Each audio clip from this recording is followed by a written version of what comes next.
Today's pregame show is brought to you by Zbart of Corpus Christi. Rick Sines with Zbart of Corpus Christi is a proud supporter of South Texas athletics. Stop by their location at 4535 Everhart for auto alarms, window tint, diamond gloss, auto detailing, rhino linings, and more. Call 361-985-9274 for more information or to make an appointment. Zbart, it's us or rust.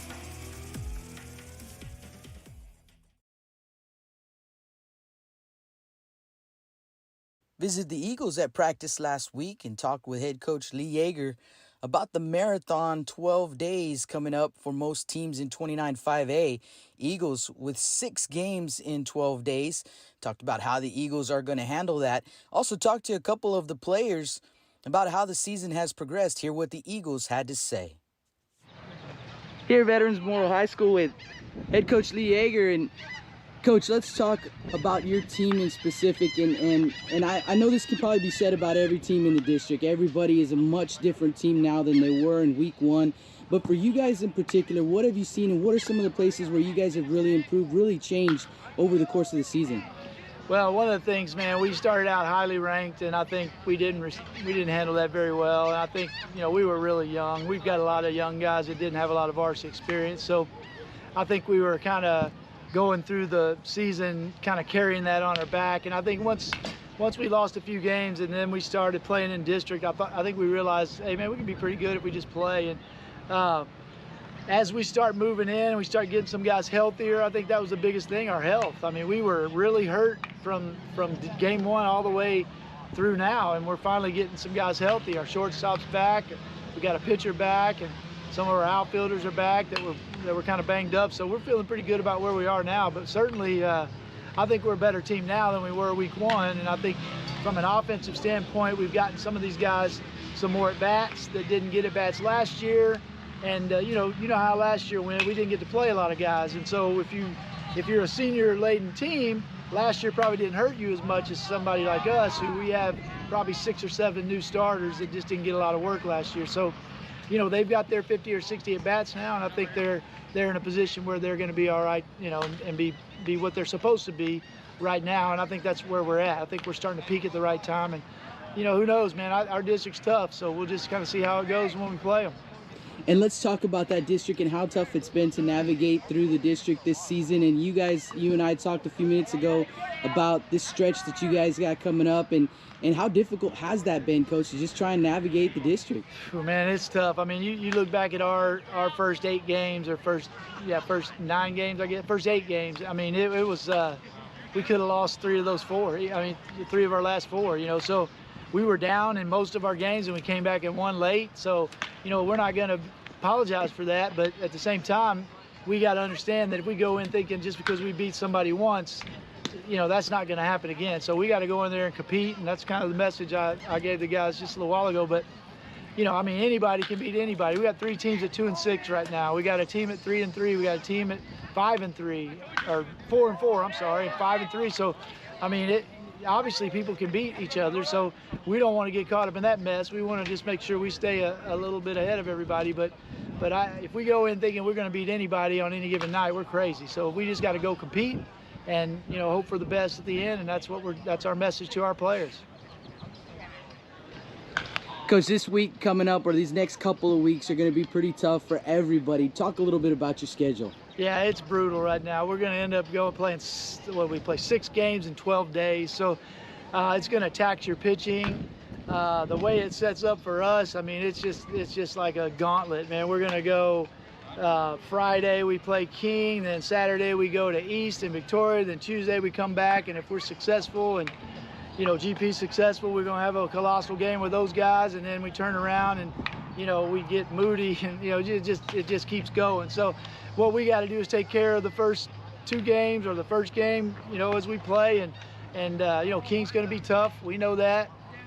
East is going to be tough over there. We know that. So, we got to start with Friday, try to find a way to win Friday, and then we got to turn around and travel to East on Saturday and do that. And then if we can get to Tuesday, with GP, I mean, if we have 1 loss and they have none, that's going to be a good little game for us. And hopefully we can go in there and play well, and then it just keeps going after that. So, you know, we've charted out our first 3 this little gauntlet, and then after we get done with our first 3, we'll reevaluate, and then we'll figure out how we're going to throw those last 3. But right now, pitching's going to be at a premium, and I think if we can score runs early, it'll help our pitching. Obviously, we can get some guys out of there and save them, but you know, it's going to be a tough little deal for everybody, and we're not the only ones who have to go through it. So everybody's going to do it, and we'll just at the end of the day, the smoke's going to clear, and I think this district will clear up after about 12 days, and I think we'll know where everybody stands. Out here at Veterans Memorial High School, talking to junior Jake Martinez and senior Jake Robbie. And fellas, let's talk first just about the fact that you get to play baseball again this season. You know, last season cut short because of COVID, and this year getting a full season. And so let's start with you, Jake, on my left over here, Jake Martinez. What's it like just being back? It's really nice. I mean, it's a lot better than last season. We were out here putting in all the hard work. It's real fun. I'm glad we can get a season. It's a lot better than it was last season. And Jake Robbie? Yeah, it's good after such a long break. You know, last season cut short. Everybody's waiting all year, about 8 months. You know, everybody's just so eager to get back on the field, and it's a good feeling. Everybody's real excited. You know, get to put the hard work back in and get back on the field and play some games.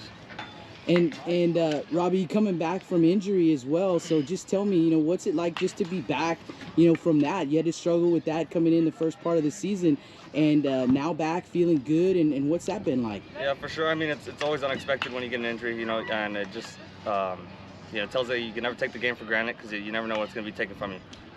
So, you know, I just come out here every single day and I give it my best because I never know when it's going to be the end. You know, it's something I'm glad the injury was something as little as a little hamstring strain, not nothing bigger. But for sure, never take the game for granted. Good lessons learned, man. And let's talk about, I know just in watching you guys play, definitely not the same team you were in week 1. And I know that can be said about most teams, you know, here around the district. But for you guys in particular, what do you feel like are some of the things that have changed in some areas where you guys have really improved as the season's gone on? I think, you know, this is a much different team from last year. Last year, you know, we kind of toned down on the base running and stuff like that. We had guys like all through the lineup that could put the ball out of the park, you know, so there's no need to, you know, risk it. But I think this year it's really important that we become a more aggressive team, and everybody knows that by now. You know, like we like to run, and even some more small ball this year. Just being aggressive and you know, never let off of anybody, play 100% through the whole game. And what do you feel like, guys, there's some areas where maybe you're still working to try and get better? I think a big one is the you know, the experience getting these sophomores and freshmen up here getting used to the varsity play. You know, the JV and varsity is a huge difference, and even the freshman team is a huge difference. And just getting these guys experience and getting used to the varsity mentality, especially, you know, coming out, putting in hard work every day, make sure you don't skip reps, and you know, give it 100%. What would you say, Martinez? Yeah, like you said, just getting our younger guys just some work on the field, getting them comfortable around varsity, and just getting them ready for these games. I mean. And Martinez, what would you say, you know, the chemistry is like in the dugout? I mean, what kind of team is this? You guys a close bunch? Yeah, we're all close together. We're always hanging around, having fun. I mean, playing ball. I mean, Nothing better. Nothing better. Yeah. Nothing better. Visited with the Wildcats last week and talked to head coach Ronnie Jonesy about some of the folks that inspired him early on in his baseball and coaching career. Also talked to him about the big matchup with the Veterans Memorial Eagles. And I talked to a couple of the guys as well. We talked about how the season has been progressing. Hear what the Wildcats had to say. Here in Portland, talking with head coach Ronnie Jonesy, and coach, let's go a little bit of a different route this time. We didn't get a chance to really introduce you, and so let's talk a little bit about you, coach. Tell us where you went to high school and where you played college. I'm a graduate of Elgin High School. It's located about 25 miles east of Austin on 290. Graduated in 2004, then went to Sam Houston, graduated from there in 2008, and then took my first baseball job back in Elgin again in 2008. So. And from there came straight here? I was in Elgin for 5 years as an assistant baseball coach, and then spent the next 3 years as head coach at Rockdale, Texas, which is kind of in between Waco and College Station and Austin, a little 3A school. Over there we had some success, and then came down here, was at Ingleside, and I think it was 2016, 17, and 18. Or was it 17, 18, and 19, excuse me, and then got the GP job here in 2020. So. And what is it that is it a lot different, Central Texas baseball to South Texas baseball? I would say the biggest difference is the community involvement. When I got down here, the first year I was down here, I got to witness the, I guess they call it the Little Big 12, and all 4 teams made it to the playoffs. I think all 4 teams made it to the 3rd round, and I watched some games at Cavness, I watched some games at Whataburger, and you know, the atmosphere was electric, man. You go to Whataburger Field and it's sold out for a high school baseball game. It's standing room only, man. You know it's special. And so that's the reason I came down to South Texas. It's not necessarily that the baseball is so much better. It's just everybody's more invested. Coach, let's talk about some of the guys that maybe growing up that influenced you, not just, you know, in your style of play, but some of the guys that influenced you in how you coach.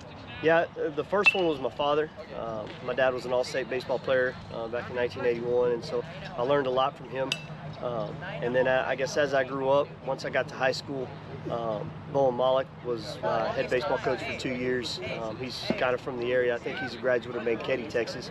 And so he was my head coach for 2 years. I took a little bit of what they did in those 2 years and kind of added it to what I do now. And then another big influence for me was Bill Miller.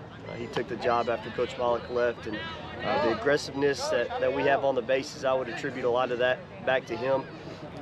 You know, he was a good coach. He taught us really how to hit as a team.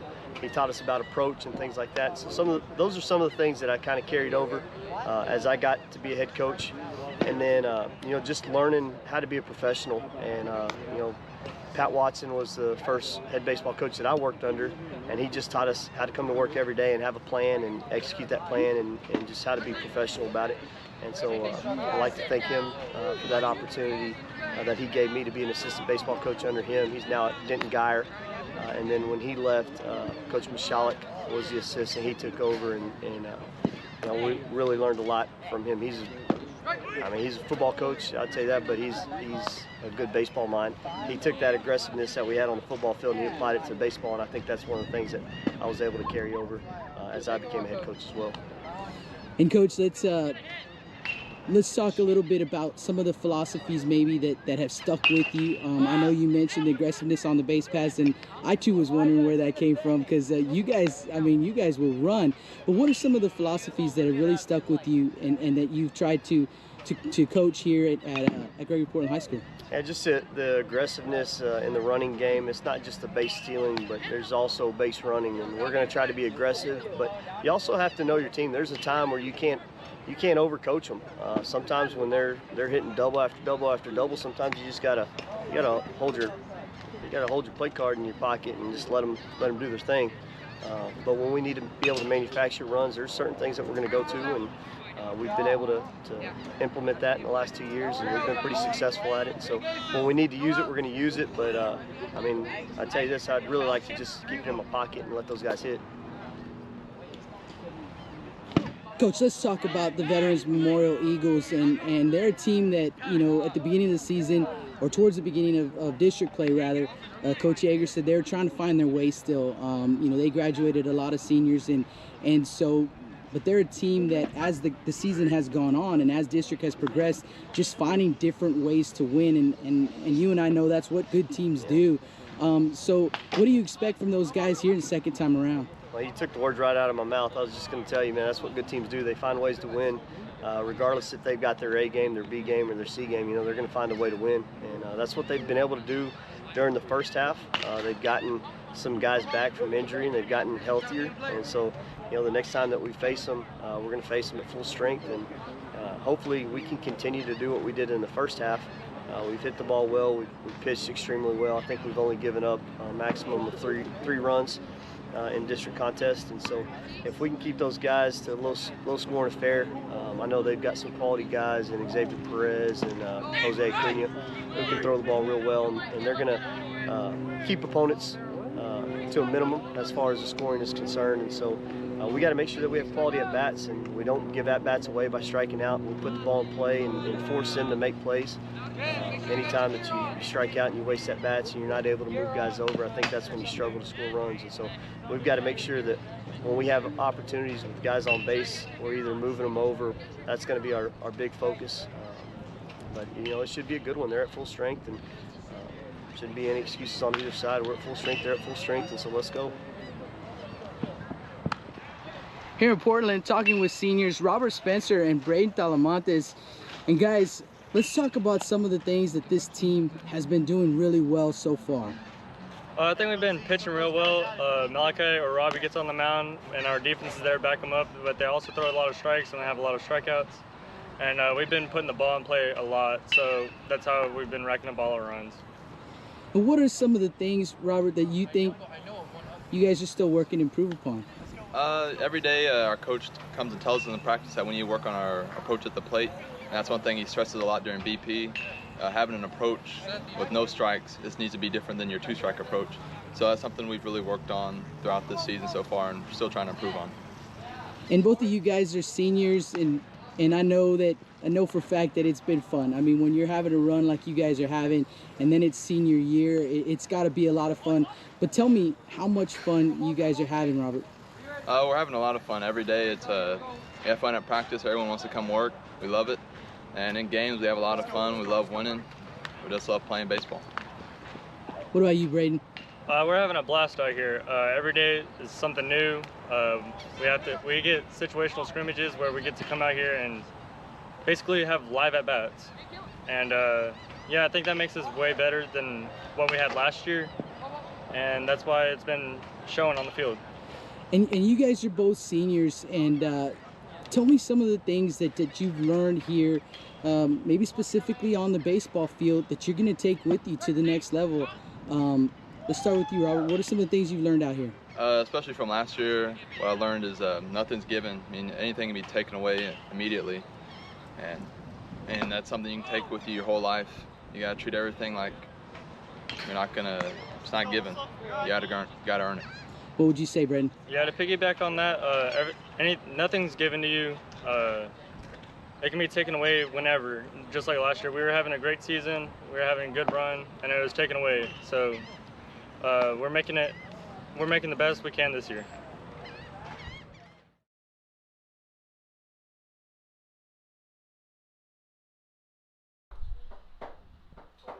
Good evening, high school baseball fans, and welcome out to Portland, Texas.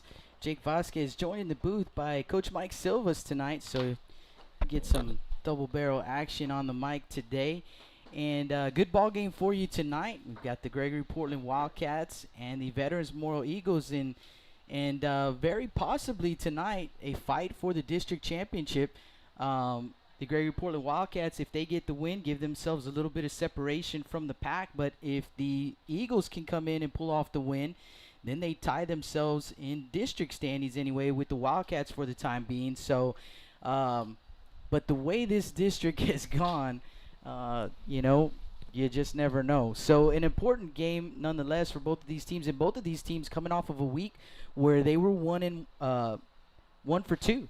So both teams took a loss last week. For the Gregory-Portland Wildcats, it was their first loss of the season. The Carroll Tigers coming in, or they were rather the Gregory-Portland Wildcats going into town to face the Tigers, and the Tigers jumping out to an 8-run first inning lead, and the Wildcats just never could quite get it going after that, and took their first loss of the season. But I think I've talked to Coach Jonesy enough to know that he's going to use that to refocus these guys, get them back on track. And for the Veterans Memorial Eagles, Coach, they too taking a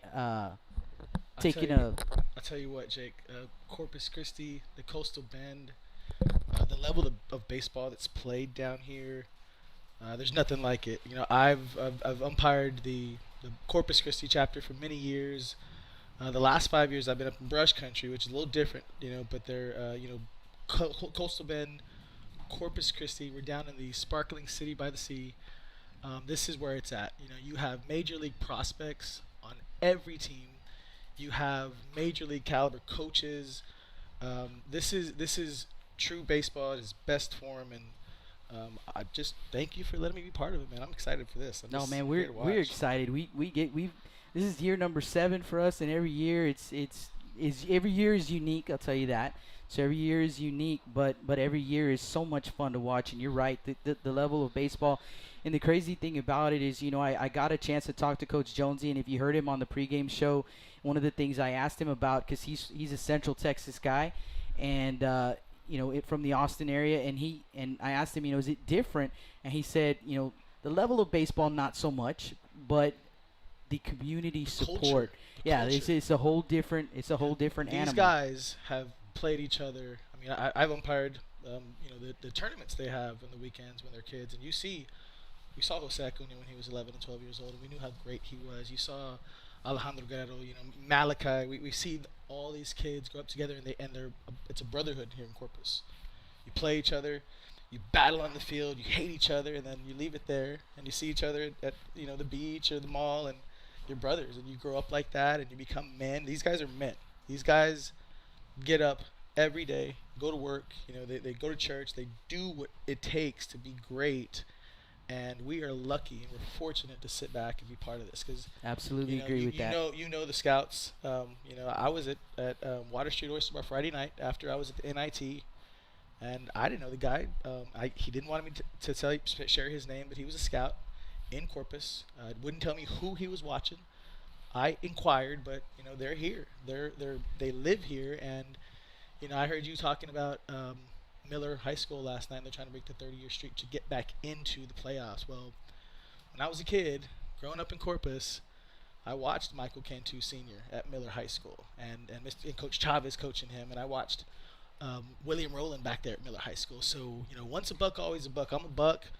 I'm a Carroll Tiger. I'm all of the above. I'm Beeville Trojan, Port A, Marlin. We are a huge Coastal Bend baseball family.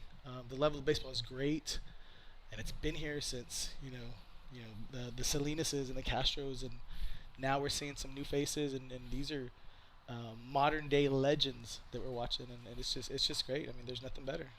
Absolutely agree, man. Well, let's get you guys these guys are about 10 minutes away from first pitch. Let's get you some starting lineups for these two teams. We'll start with the visiting team, the Veterans Memorial Eagles. The Eagles coming in, they are 19-5-1 overall, and in district play they are 8-2. And leading things off for the Eagles is left fielder number 7, Xavier Perez. Batting second will be the first baseman, number 13, Dalen Peña. Batting third for the Eagles and on the mound, number 26, Jose Acuna. In the cleanup spot, the shortstop, number 2, Jake Robbie. Batting fifth, the third baseman, number 5, Tanner Johnson. Batting sixth, the second baseman, number 1, Jake Martinez.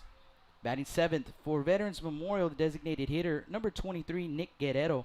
And Guerrero will bat for the catcher, A.G. Guerrero. Batting eighth, right fielder, number 11, Nick Reyes. And batting ninth for the Eagles, center fielder, number 3, Carter Centerfit. So that is the starting lineup for the Veterans Memorial Eagles. They are the visiting team today. They're wearing their road grays with the red, white, and blue trim, says Eagles on the front. And let's get you the starting lineup for the home team, the Gregory-Portland Wildcats. The Wildcats coming in 23-1-1, 9-1 in district play. And leading things off for the Wildcats will be the catcher, number 4, Walker Yannick. Batting second, center fielder, number 8, Malachi Lott. Batting third, third baseman, number 5, Easton Dow. In the cleanup spot, second baseman, number 1, Gage Gleinig. Batting fifth, first baseman, number 2, Kobe Orell. Batting sixth and on the mound for the Wildcats, number 16, Robbie Spencer. Batting seventh for Gregory-Portland, the designated hitter, number 13, Daniel Gonzalez. Gonzalez will bat for the left fielder, number 10, A.J. Carter. Batting eighth for the Wildcats, the shortstop, number 11, Jackie King. And batting ninth, right fielder, Braden Talamontes. So that is the starting lineup for the home team, the Gregory-Portland Wildcats. And you guys, we're going to take a quick break. When we come back,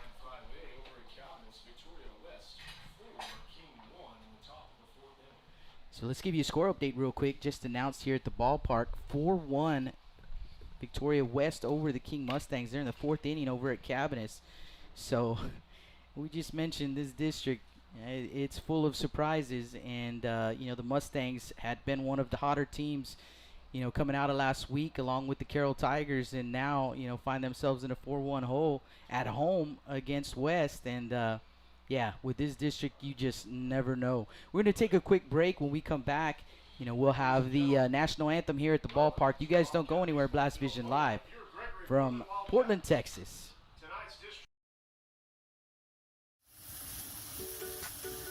With the sun staying out later and the weather getting warmer, get out and grill. Staple Street Meat Market has the best selection of quality meats for your next barbecue. Known for their Angus beef fajitas, smoked sausages, and new authentic family recipe, Ponle brand spices. Like us on Facebook and never miss our weekly specials. We're located at 7626 South Staple Street, number 111 in Kings Crossing. But coming soon, our new location at 7418 South Staple Street is set to open in early 2022. Staple Street Meat Market, proud supporters of South Texas athletics. Rick Sines with Z-Bart of Corpus Christi is a proud supporter of South Texas athletics. Stop by their location at 4535 Everhart for auto alarms, window tint, diamond gloss, auto detailing, rhino linings, and more. Call 361-985-9274 for more information or to make an appointment. Z-Bart, it's us or rust. Lithia Chrysler Jeep Dodge and Ram of Corpus Christi is a proud supporter of South Texas athletics. Come by and see us at 4313 South Staples in Ottotown. We'd like to wish all of the local teams the best of luck this season from your friends at Lithia Chrysler Jeep Dodge and Ram.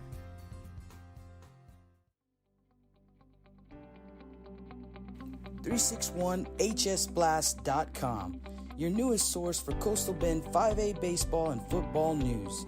Matt Rogers, Jake Vasquez, George Vondercheck, Stu Duncan, and Pete Garcia, positively spotlighting student athletes, coaches, programs, and schools through insightful features, video, game stories, stats, fan polls, schedules, rosters, and so much more. You can find us on Facebook, Twitter, and Instagram. 361hsblast.com. Come check us out. Johnny Luna with Auto Nation Chevrolet, Cadillac, GMC, and Buick, inviting everyone into the dealership to take a look at the inventory, including brand new 2021 models. But wait, there's more. Auto Nation also has the biggest selection of pre-owned cars in town. Free window tint with purchase of any vehicle when you mention you heard this ad on Blast Vision Live. Come and get sold and rolled.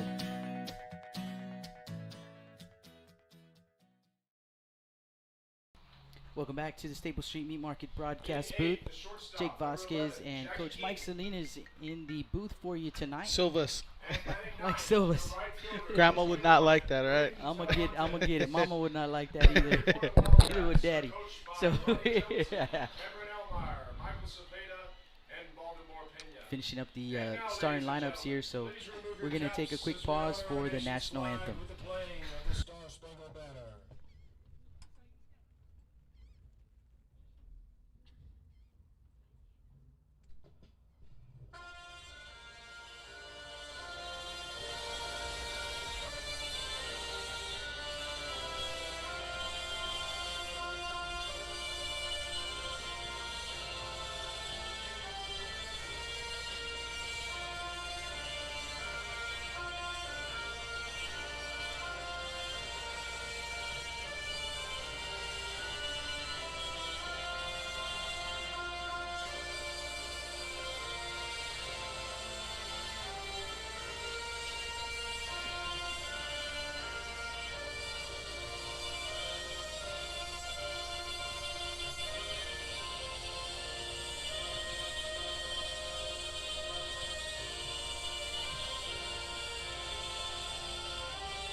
Ladies and gentlemen, buckle your seatbelts. 3, 2, 1, 0. It's game time. Liftoff. So sit back and enjoy the ride right here on Blast Vision.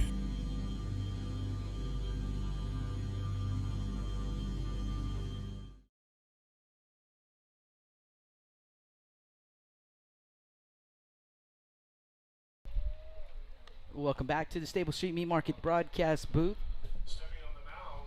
Jake Vasquez and a special guest, Coach Mike Silvas, in the booth with me. I got him, Mike. Okay, and it'll be Michael Silvas. You got it. Mike, I don't know who that is. You don't know that guy. Hey, I just want to say thank you for having me. I have a lot of family from Corpus. I live and work in Beeville, and I've been gone since I was 8 years old when I moved from Corpus Christi. I was born here. All my family is here.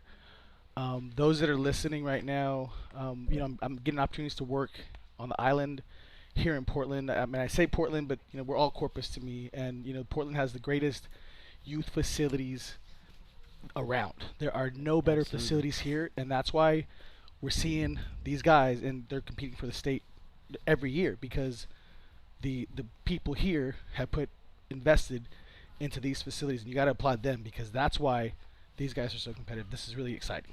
Yeah, absolutely, man. Two well-coached ball clubs. We expect a great ball game tonight from these two teams, and let's get you some info on the starting pitcher for the Wildcats, Robbie Spencer. Let's get you his stats Robbie here in Spencer, a second. we're on the second page now.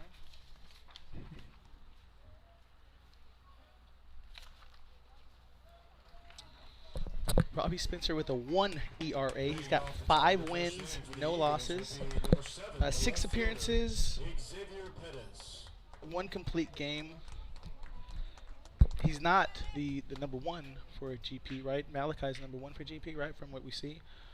Jose Acuna. I think if you would ask them, they'd say 1A. 1B. Well, you know what? there's always 1 or 2 aces, yeah, right? no, absolutely. Forgive me. The championship Absolutely. programs. You talk about like all the Corpus schools. If you talk to Sinton, Adrian Alanis, he's all about aces because Sinton's an ace himself. I mean, Adrian's an ace himself. So we're watching an ace on here. First pitch coming to you here shortly, folks. I'm doing play-by-play for this one, right? All right, here's the first pitch. In there for strike 1. Leading off for the Veterans Memorial Eagles. Be the left fielder Xavier Bettis. And first pitch officially at 7:01. So 7:01, we're underway here. We'll get you some stats on Xavier here in just a second. Pitcher in the windup. Here's a low pitch. That's ball 1. So now you have a count of 1 ball, 1 strike. Usually in the area, there's a lot of wind. Wind right now is probably going east to west. Here's the 1-1 pitch outside. Ooh, that's grabbed a strike. Nice stick by the catcher. You have a curveball that was tailing away. It looked like it was out, but he got the corner. So now it's 1 ball, 2 strikes. Bettis Pitcher coming in the here. windup. That's outside. He missed. Just missed. 2-2. So coming in batting, 379, 25 for 66, 9 doubles, 4 home runs for Xavier, 24 runs driven in. 2-2 pitch. Swung on, ground ball to the shortstop, dives in there, but base hit to left field. It'll be a stand-up single. Ball comes into second base, and we have a leadoff single for Veterans. I talked to Coach Hagan before the game and asked him his approach early, and he's an oppo approach early, and then as we get our time, and that's a lot of coaches early in the game.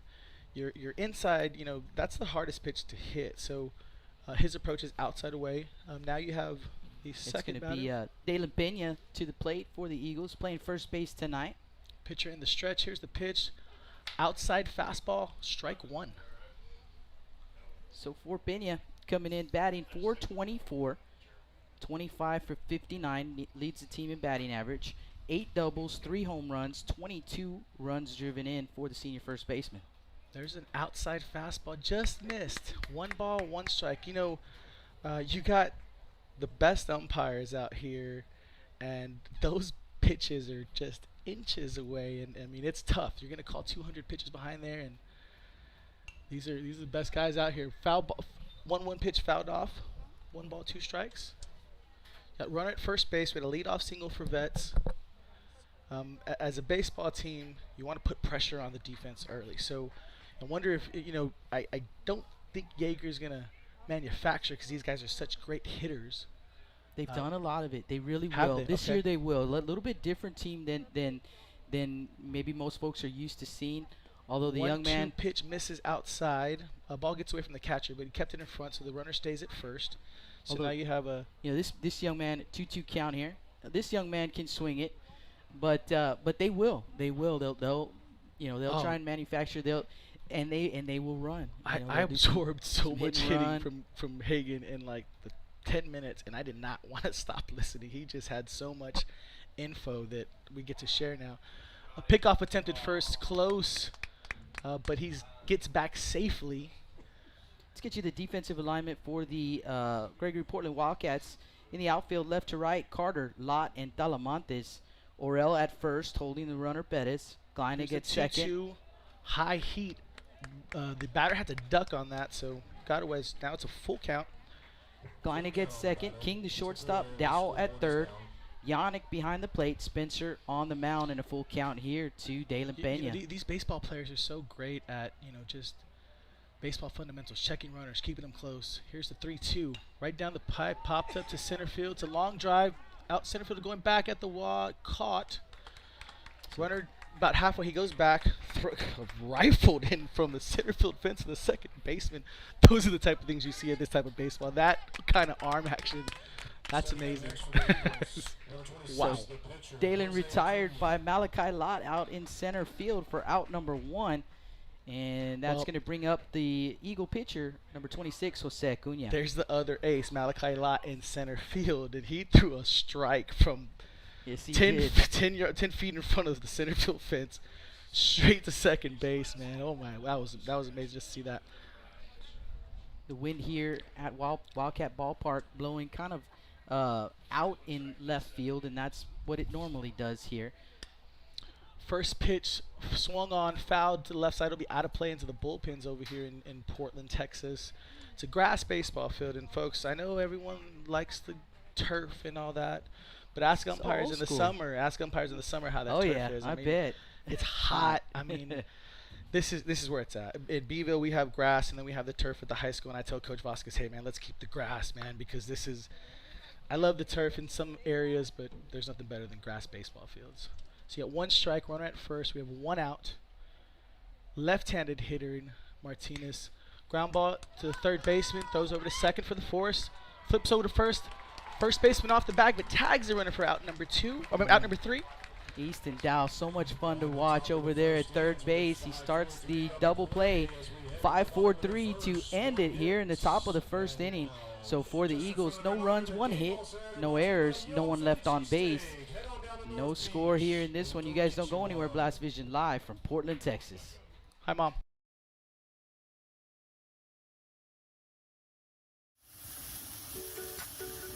With the sun staying out later and the weather getting warmer, get out and grill. Stable Street Meat Market has the best selection of quality meats for your next barbecue. Known for their Angus beef fajitas, smoked sausages, and new authentic family recipe Ponle brand spices. Like us on Facebook and never miss our weekly specials. We're located at 7626 South Staple Street, number 111 in Kings Crossing. But coming soon, our new location at 7418 South Staple Street is set to open in early 2022.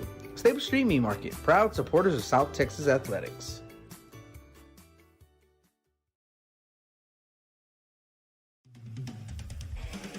Rick Sines with Z-Bart of Corpus Christi is a proud supporter of South Texas athletics.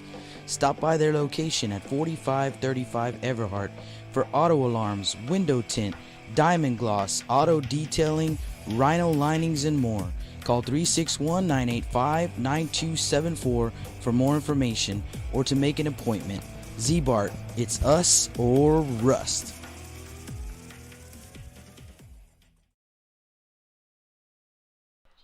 Welcome back to the Stable Street Meat Market broadcast booth. Here we go in the bottom of the first. And You're making me hungry with this Staples Street meat Oh, market man. stuff, man. All I like to do is I got to see eat. it every game, man. I tell you what, when you're in a baseball grind, and not just for players, for coaches, umpires, parents are part of this grind. You announcers, it's, we talked about having 6 games in 12 days. Jaeger's gonna have here. It's a grind, It absolutely you have to is. fuel your body. You have to sleep right. You have to just sacrifice so many things to be this great, and it's a full body of work. You can't just show up to the field during baseball season and be a baseball player. You know that much. No, they put that work in the off season. If you're not putting it in the off season, by the time the season comes, it's too late. We put a lot of every school puts fall tournaments together, winter ball, spring. We Beeville, Coach Vasquez and I, we get together, we get some groups, and hey, we go play. When Coach Vasquez came into Beeville, when he talked to our kids the first time, he told them, look, we're going to play, and we're going to play, and we're going to play, and we're going to play, and we're going to play. So we go to these tournaments, and you see all these guys, and it's just hundreds of games a year. I mean, it's just, they live it every day. Got a little score update for you guys from Cabinets Field. King Mustangs have tied it up 4 runs apiece, playing the West Warriors in a important district game. And let's get you some numbers on Jose Acuna. He's coming back off of injury. This is his first official start. He did pitched an inning. I believe it was on Friday night, but that was planned. He was going to pitch 1 inning. They want him to go through the motions of being a starter. So this is his first official start, and his record 1-1, 4 2/3 innings pitched, and he has allowed 2 runs, both earned on 1 hit, 3 walks, and 9 strikeouts for the young man. Leading off for the Wildcats, the senior, the catcher, Walker Janik. Yannick. We got him in there. First pitch from Acuna, gonna miss low. Acuna, the big lefty, finally feeling better. Jaeger talked about some injuries early, and this is one of the guys that we're trying to get healthy again. And that 0-1 pitch, nice grab over there by Martinez, and the throw to first is in time. So some good defense from both sides early on in this ball game. Martinez with a nice grab and 1 down. One thing that we do a lot of clinics. Michael Cantu, the second, Michael Cantu Senior, they're both family. We do a lot of clinics with that. And Michael Cantu, when we talk to kids, what's your best pitch? Your best pitch is a strike. You saw Acuna throw strikes, and you get outs. I mean, high school hitters, if you throw strikes, they're going to get out. So we have 2 pitches, 1 out. Now the second batter here is Malachi Lott, the senior, another lefty hitter here. Get you some stats on Lott here in just a second. First pitch from Acuna in there for a strike.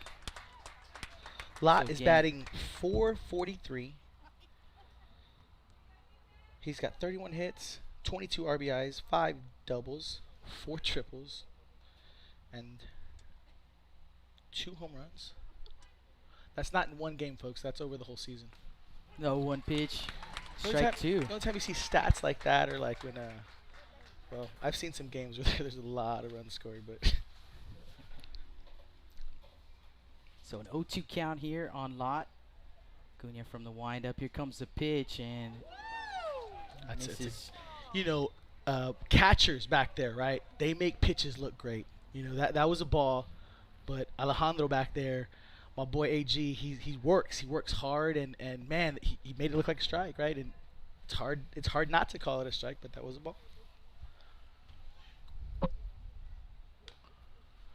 1-2 fouled off. Just to give you an example of these guys, Veterans Memorial went deep into the football playoffs, right? So do you play baseball during football season? Well, you really can't, right? But let me give you an example. These guys played on Friday night.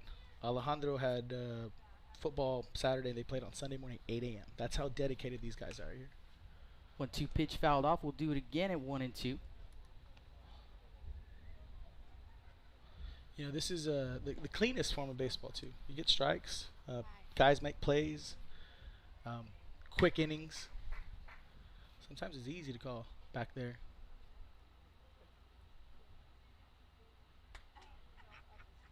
And Lott can call timeout here. Sometimes you call time just to disrupt a pitcher's rhythm. Pitchers like to get in the rhythm. They like to get in the groove. Like, well, I'm going to call time and stop that. 1-2 pitch fouled off left side. You see Lott the lefty on the outside pitch go the other way with it, and that's great hitting. Coach Vossen from Ingleside he used to coach the BB, used to tell us you have to be a better opposite field hitter than a pull hitter. It's a natural body movement to pull. And 1-2 pitch misses, maybe up right there. 2-2. Sick curveball, just didn't break early enough, which is a high ball there. Cunha, hard throwing left-hander, has faced adversity all 4 years with the Eagles, and has had to battle back from injury quite a bit. So I'm sure they're definitely glad to see him back. And then Lott doing a great job here in this at bat. Fouls off another pitch, so another 2-2 pitch coming up. And the other thing about these guys is baseball IQ. Sometimes you don't have to be the biggest or strongest or the fastest, but you're the smartest guy out there. You're going to make a lot of plays and get a lot of outs. Chopper over the head of Acuna. Second baseman Martinez got no play. The speed of Lott, just Lefty, too much right there. Lefty with speed, slow roller in the infield. That's a base hit all day. So first base hit of the ball game for the Wildcats, and a runner at first base with one down. Easton Dow, 463 average. He's got 21 runs scored, 31 hits, 38 RBIs, 2 doubles. These lineups are just, these guys, like Michael Cantu says, we go to work. These guys just do damage when they're in the plate. Comes back with the breaking pitch to start him off with, and misses for ball one. He's got a really great curveball. Breaks hard, but it's been up on him, and that may be just a lack of pitching. This kind of one of his first starts coming back healthy, so it's just mechanics. He's got to finish, and it's a great curveball. It's just missing high, missing up. It's a dangerous spot to miss, though, with this, I'll tell you this what, lineup. if you hang it, we bang it. Yeah. He's got to get it down. Early in the game, that's not the pitch you're looking for. And then he comes back with an inside fastball. Man, that inside fastball to a high school hitter, there's not very many kids that can hit that inside heater. So 1-1 count here on Dow, the junior third baseman for the Wildcats. Lott the runner over at first base with one down here in the bottom of the first, and the pitch is low and inside. 2-1. A timeout called by the first baseman. This might be kind of like a, hey, just check this runner. It's a lefty pitcher. So with a lefty pitcher, you're going to either go first move, right? Or you're going to, it's going to be delayed, and that's hard to steal off of. You might have a hit and run going early in the game. And I haven't Lott seen, can run. Last time I saw Jonesy, he was in Ingleside, and Ingleside, it's a little different than what they play baseball here in GP, so. 2-1 pitch. Chopper over to the third baseman, Johnson. Johnson with the long throw over to first is going to be in time. Lott will advance to second. Down. The footwork by the third baseman there, Johnson. It was a high. The ball was pounded to the ground, high pop up.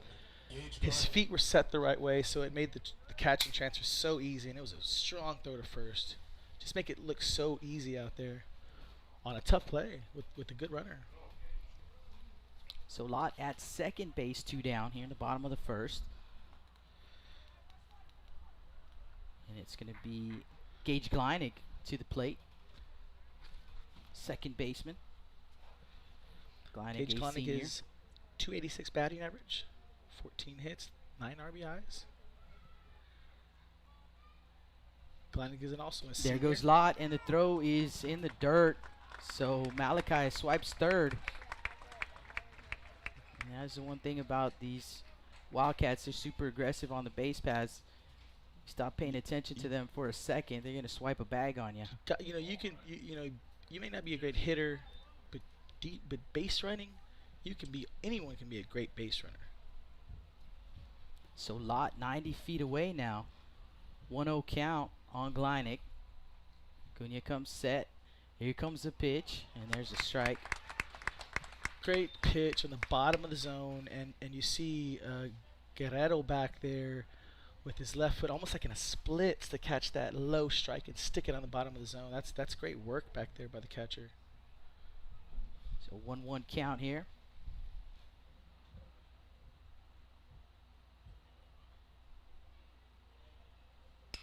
And Kleinig lifts one right side, slicing towards foul territory, and the catch is going to be made over there by the first baseman, De La Peña. He kind of lost him. We lost him out of sight right here, but he makes a great catch in foul territory.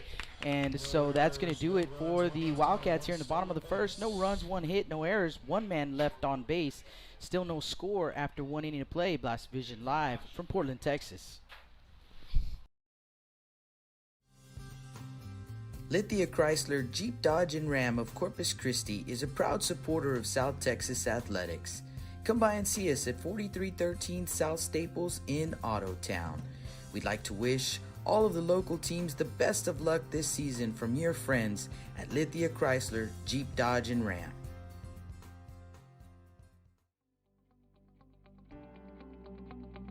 .361hsblast.com, your newest source for Coastal Bend 5A baseball and football news. Matt Rogers, Jake Vasquez, George Vondercheck, Stu Duncan, and Pete Garcia, positively spotlighting student athletes, coaches, programs, and schools through insightful features, video, game stories, stats, fan polls, schedules, rosters, and so much more. You can find us on Facebook, Twitter, and Instagram. 361hsblast.com. Come check us out.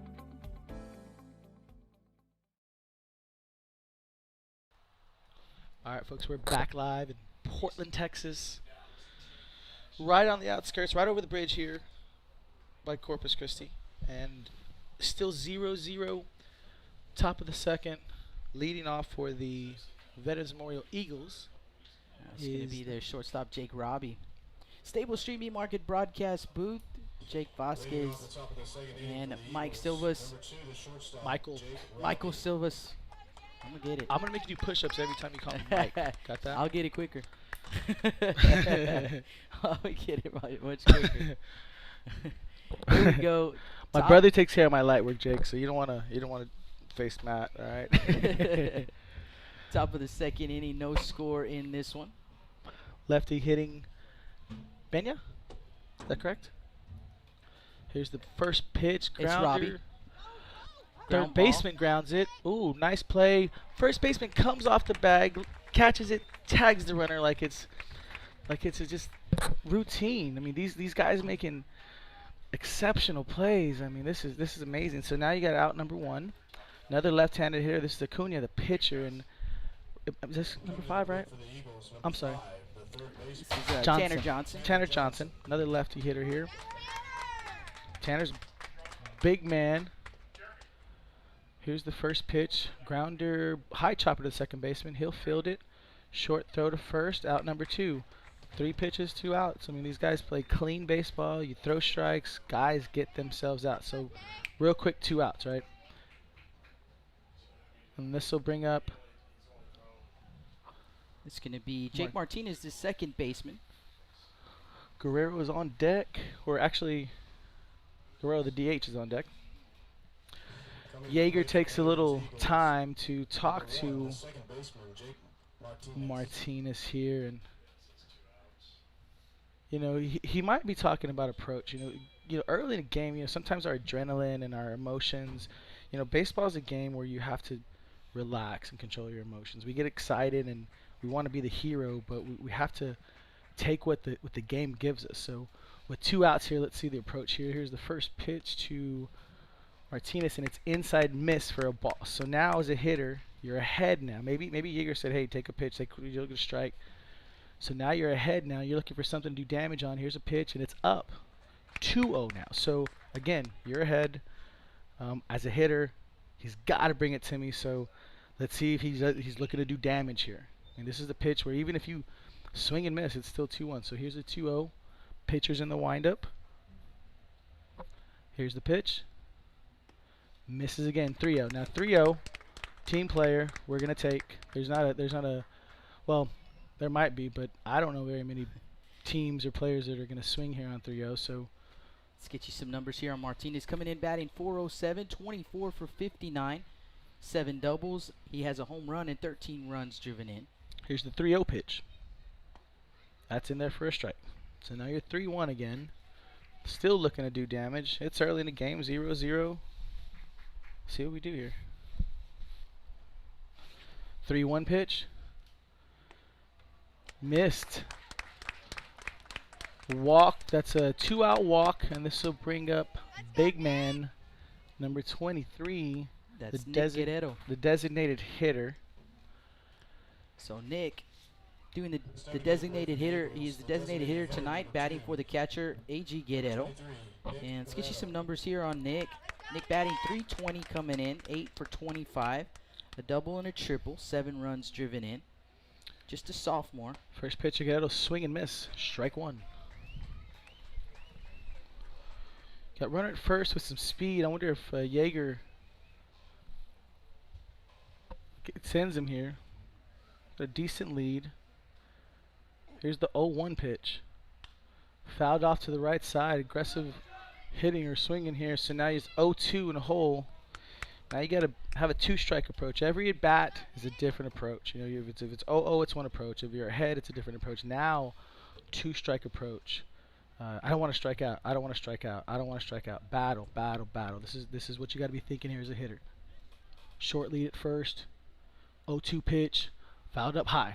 Again, I don't want to get out. I don't want to get out. So 3 pitches here. Still battling. Still got a chance. You know, in the one of the things that the Gregory-Portland Wildcats talked to me about during the pregame show was the different approach. You know, how you take a different approach in each at bat. You know, Marco Medina, Marco Medina and Marco went to elementary school with me in Beeville, right? So I moved to Beeville when I was 8 years old and met this crazy dude. Right now he's a hitting coach over here at Moody with my Uncle Mike, and he'll say, look guys, you know, we swing the bat based on the location and the velocity of the pitch. So here's a 0-2 pitch up, ball 1, right? 1 ball, 2 strikes, and you know, every pitch, every swing is unique. You know, if it's a curveball, I'm going to swing one way. If it's a fastball, I'm going to swing another way. If it's 2-strike fastball, there's all different approaches. So 1-2 pitch. Pitcher checks the runner. Here's the 1-2, another foul ball. So a battle here, You got 2 strikes and you still are hanging in there. Still 1-2. If you can get a 5 pitch, a 6 pitch, a 7 pitch at bat, we're in the age of a pitch count.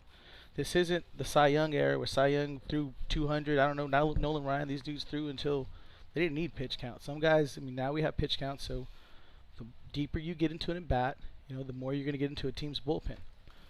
Pitcher checks the runner at first, a good lead. Here's the 1-2 pitch. Outside corner, strike 3.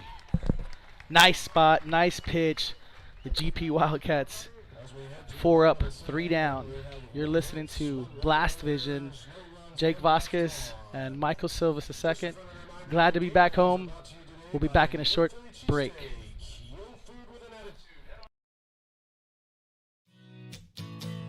Johnny Luna with AutoNation Chevrolet, Cadillac, GMC, and Buick, inviting everyone into the dealership to take a look at the inventory, including brand new 2021 models.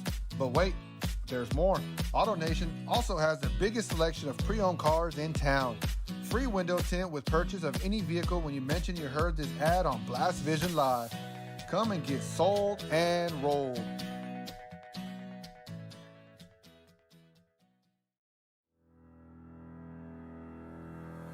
Looking to expand your customer base? Hit a home run and advertise right here on Blast Vision. For more information, contact Jake Vasquez at 361-434-0705. That's 361-434-0705. Join us and show your support for South Texas athletics.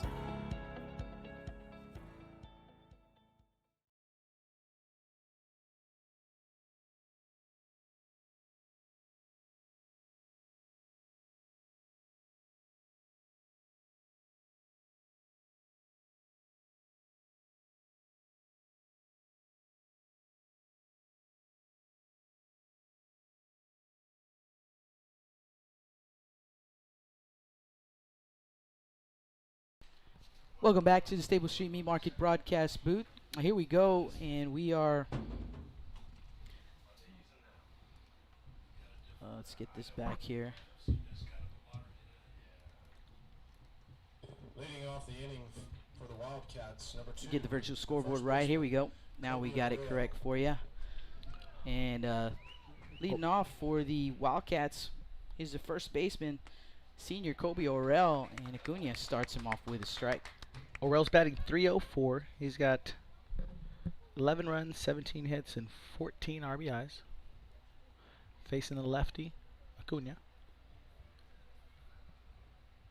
Swing and a miss. 0-2. He was looking to drive something there, do damage on that swing. Saw a fastball that he liked and just missed it.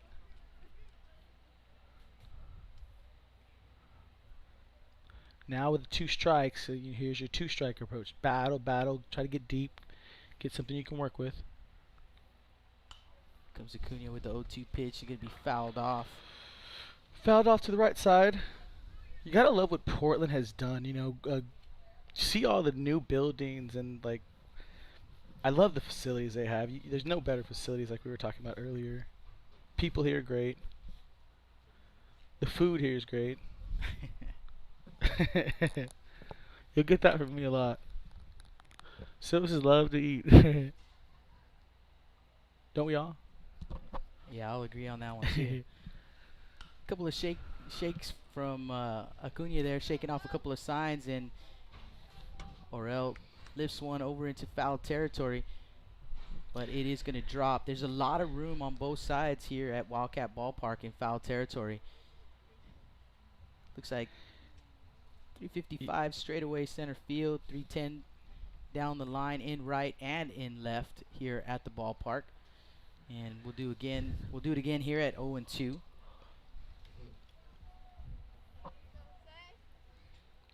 Acuna from the windup. Here comes the pitch, and now it's going to miss low and inside.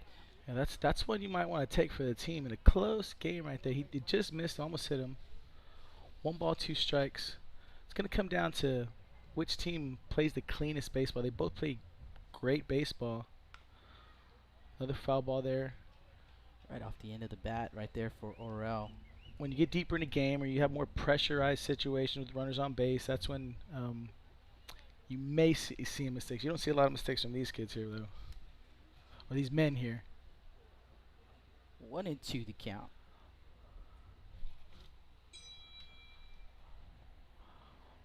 Again, missing low. Ball in the dirt. 2-2. Orell, he's looked so relaxed at the plate. You saw a big cut on that second pitch, and he's just got a really smooth, relaxed. And that 2-2 pitch fouled off. A battle, here's a battle again. Don't get me out. Whatever it takes, don't get me out. That was a ball. And both of these coaches, Michael, talking to me about not giving away at bats, and that's what this is. They're battling. They don't want to give away at bats. Put the ball in play. Let's see what happens. So definitely do not want to strike out. That's for sure. Fouling off the tough ones, trying to get one they like, and again, fouls off another pitch here. And the thing about it here is he's not trying to hit a ball fair. He's just getting a piece of it. Right. He's just hanging in there. You don't have to hit every ball fair, guys. It's just, hey, hang in there, face another pitch. Now Acuna's 6 pitches into this at bat. If you go actually 6 pitches, 9. 9 pitches. Yeah, if you go 9 pitches every pitcher, you're out of the game after the first. So this is what it means. And that one grounded softly to the second baseman Martinez. A nice grab and throw in time. Slow roller, made it look easy. The defense behind these two pitchers, they both got to be happy with the guys playing behind them here. And Martinez gets it done once again for Acuna. It's not a routine play with the type of speed that these teams have. You got to catch it perfectly and make a perfect throw, make a perfect catch. And these guys did just that. Makes it look easy. Robbie Spencer to the plate for the Wildcats, and a timeout called by Guerrero behind the plate. Spencer is a senior. He's batting .286. He's got 3 RBIs. Again, another senior.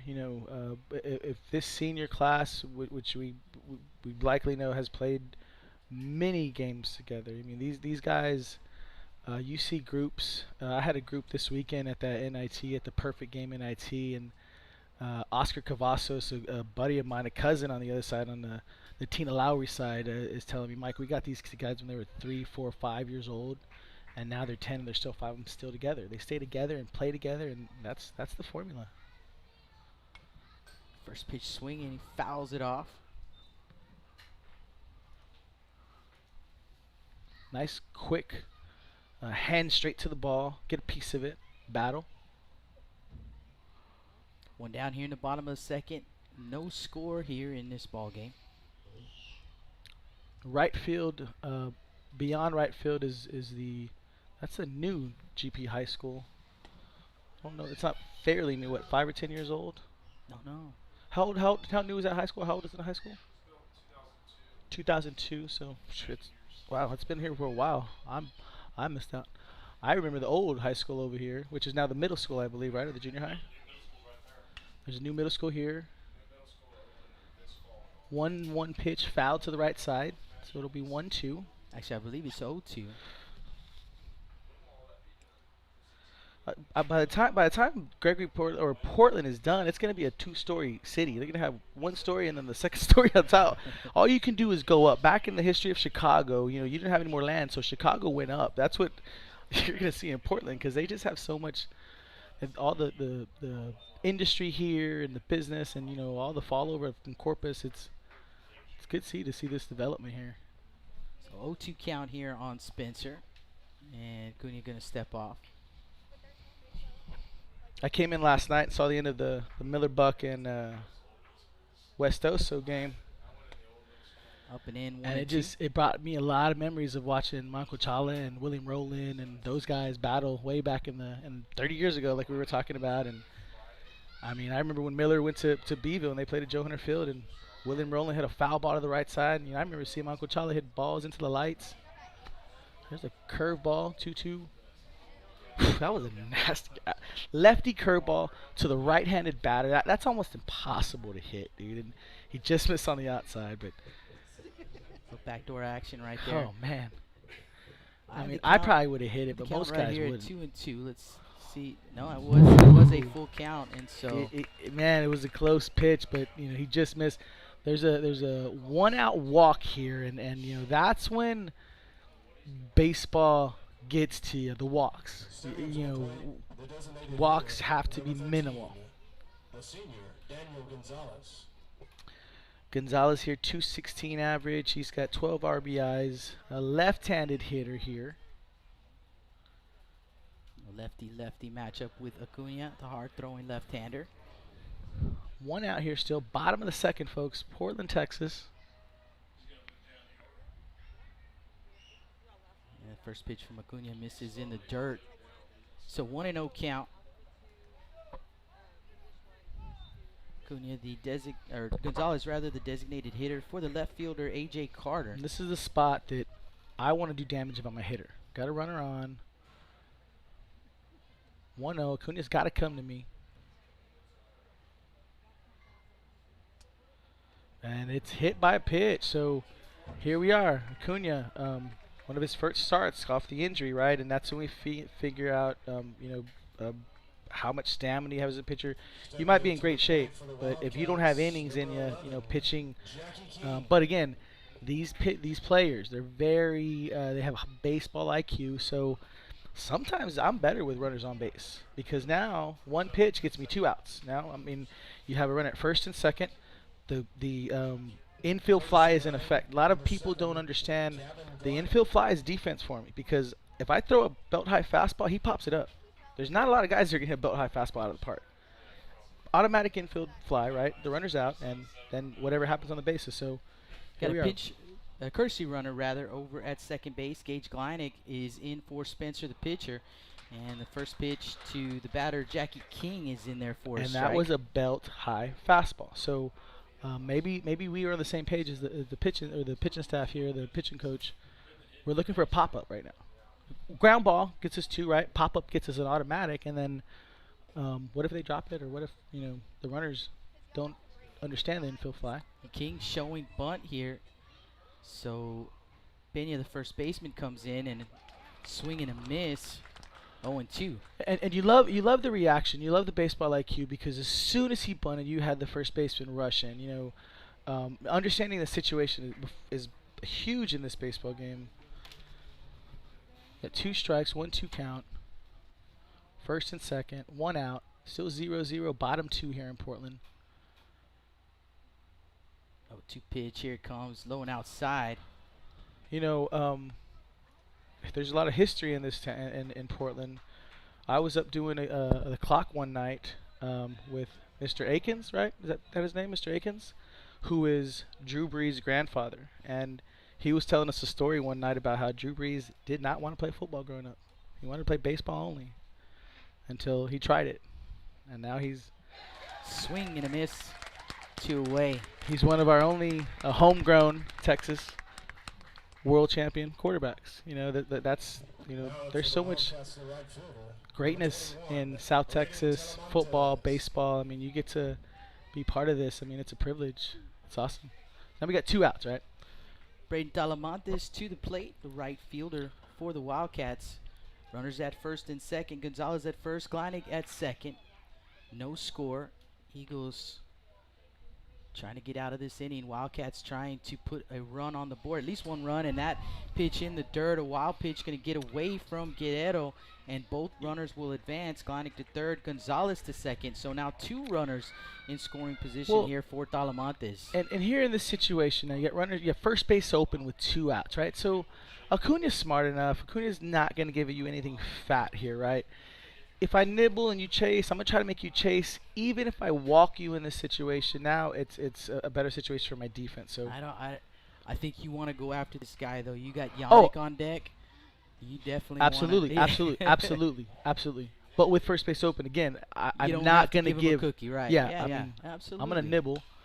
Pop up. It's going to get him to pop up, and that is in shallow right center. Coming in is center fit, and he'll squeeze it for out number 3. So Acuna gets in a little bit of a jam here in the bottom of the second, but able to get out unscathed, and we are still scoreless after an inning and a half. And the Wildcats coming to bat. When we come back, they will send up 8-9-1. Actually, the Eagles coming to bat when we come back, 8-9-1. Reyes, center fit, and Bettis. Blast Vision live from Portland, Texas.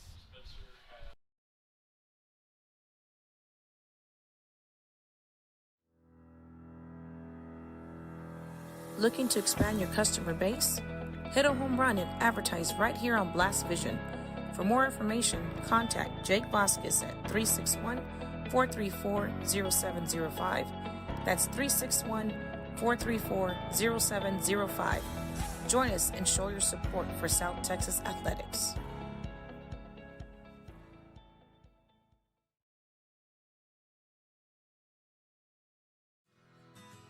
When I think of Snowball, I think of the hot Corpus summers of my childhood and trips to the original Snowball located at 3830 Baldwin. And now, Snowball 2 has taken that Corpus Christi staple to the south side. Located at 7114 Saratoga, they're your one-stop shop for your favorite snacks. Frito pies, hot Cheetos and cheese, hot dogs, pickles, candy apples, and ice cream. And of course, those amazing snowballs you remember from back when you were a kid.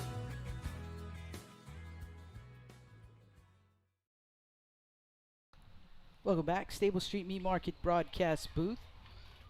Jake Vasquez, Michael Silvas. And here we go in the top of the 3rd inning. Back at the bottom of the second, Jake, you know, it was a bit of a situation for Acuna, but you know, sometimes you see with these pitchers, these guys are so experienced in all of these situations. Even when you had runners in second and third, you know, he still went after the hitter like you talked about. You know, these guys it's just repetition and repetition and repetition. They just and these guys know you if you don't want to face Walker Yannick with runners in scoring position. And I didn't know that. You did, of course. Yeah. So I mean, that's my inexperience.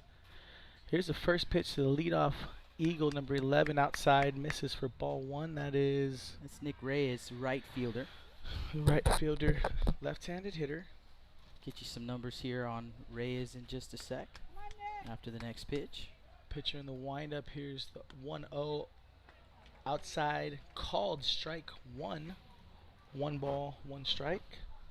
So for Reyes, the junior batting .373, 28 for 75, 3 doubles and a triple, 15 runs driven in, 21 runs scored. 1-1 pitch swung on inside, strike 2. Nice inside. I don't know if it was off speed or something, kind of in the dirt. So got the hitter to chase there. So now your pitchers count 1-2 pitch, outside, misses. So now you're 2-2. Robbie Spencer, tall right-hander on the mound for the Wildcats. He is a senior. This game here, now it's third inning, right? So at this point, we need base runners. We need good at bats. Let's win the pitch. Get somebody on and try to manufacture something here. Here's a 1-2 pitch, swung on, foul to the left side. Still 1-2.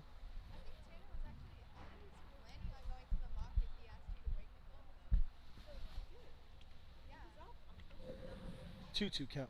Spencer in the windup. 2-2 pitch. Curveball on the dirt, misses. So now it's a full count here. And you know, the curveball on the dirt, right? We don't have to hit the curveball. We gotta know which curveball to lay off of. It's so hard to lay off that curveball in the dirt, and you saw great hitting or great work there by laying off. Here's the 3-2 pitch. Outside, misses, leadoff walk now. And they have, you know, in talking with Coach Hagan over the season, they have really worked with Nick to try and get him where he needs to be. This is his first year as a starter for the Eagles, and they've put a lot of work. The young man himself has put in a lot of work, and you know, to try and you're starting to see just the discipline right there from the young man. Lay off those 2 pitches was like you said, very disciplined. Carter Centerfit to the plate for the Eagles, a senior center fielder. Pitcher running, going. A bunt. Catcher fields it, throws to first. Out number 1. Was it? You know, it looked like a drag bunt, right? Maybe it wouldn't. It didn't look like a sacrifice. Runner was stealing. You know, some things we do at CBC. And I don't know. Coach Barley might be upset because I'm telling everybody this, but on the first bunt attempt, we try to bunt for a hit. Try to push bunt, right? And then we may sacrifice after that. But that looked something similar, like he was bunting for a hit. But it came out perfectly. Sacrifice. Catcher made a great play on it. Had to spin around and made a strong throw to first. Now you have 1 out with the runner at second. So back to the top of the order here for the Eagles with Xavier Bettis. Bettis with a leadoff single, so he's 1 for 1 in the ball game. So now you have a runner in scoring position with less than 2 outs. So with great hitting, we got 2 chances here to get somebody in. First pitch swung on, fouled back for strike 1. Beautiful night here in Portland. You see kids playing soccer in the left center field area way back there. A lot of traffic going around. Pitcher in the stretch, 0-1 on the way, foul to the right side. Cars are safe. Where's the side effect, Jake? Gotta step up your game, player. 1-1 or 0-2 count now, right? Again, Reyes? Bettis. And Reyes is on second. Bettis is at bat. Spencer's in the stretch. He checks the runner at second. Here's the pitch. Fouled again. Again, battle. Let's not get out. You get a piece of it. We don't have to put it in play. Get a piece of it.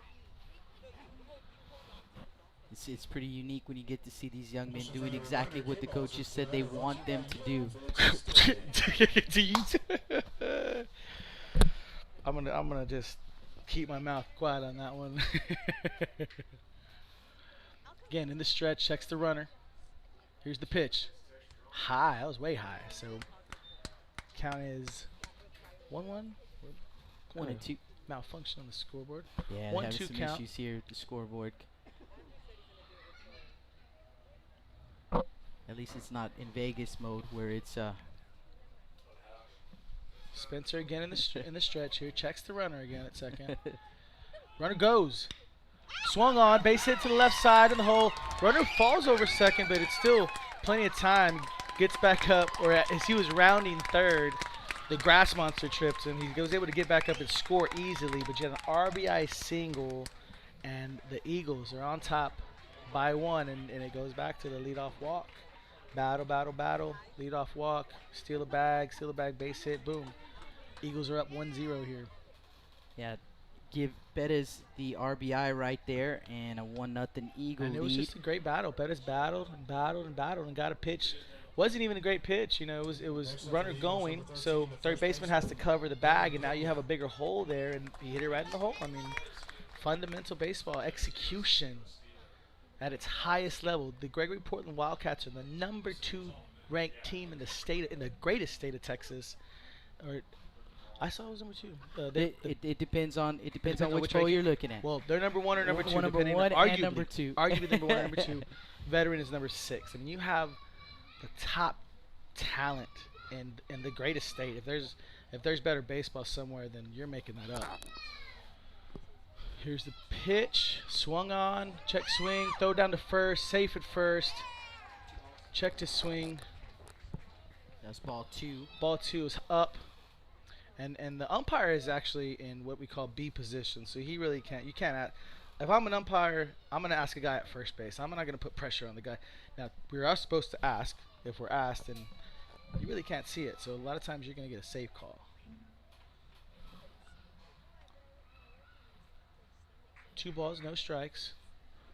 Good lead at first base. Dalen is Here's the 0 for pitch. 1. Outside missed. Now it's 3-0. So you're going to see a take sign here.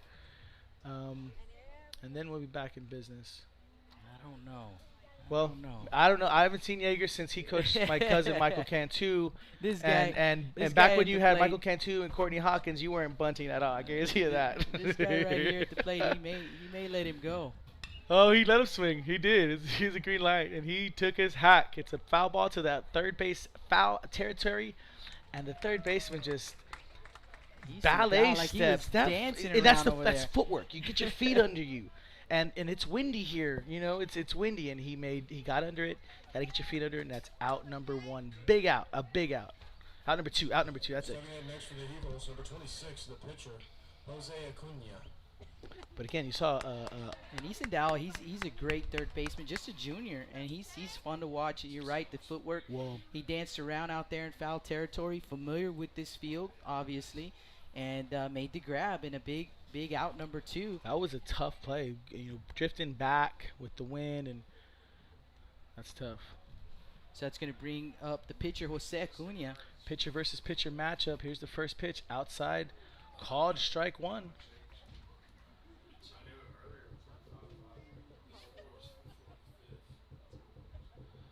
Spencer again checks the runner. Short lead at first. 0-1 pitch. Outside. Misses. Ball 1. Again, Veterans Memorial Eagles are up 1-0. It's the top of the 3rd inning. It's 2 outs. Spencer checks the runner at first. Got a short lead.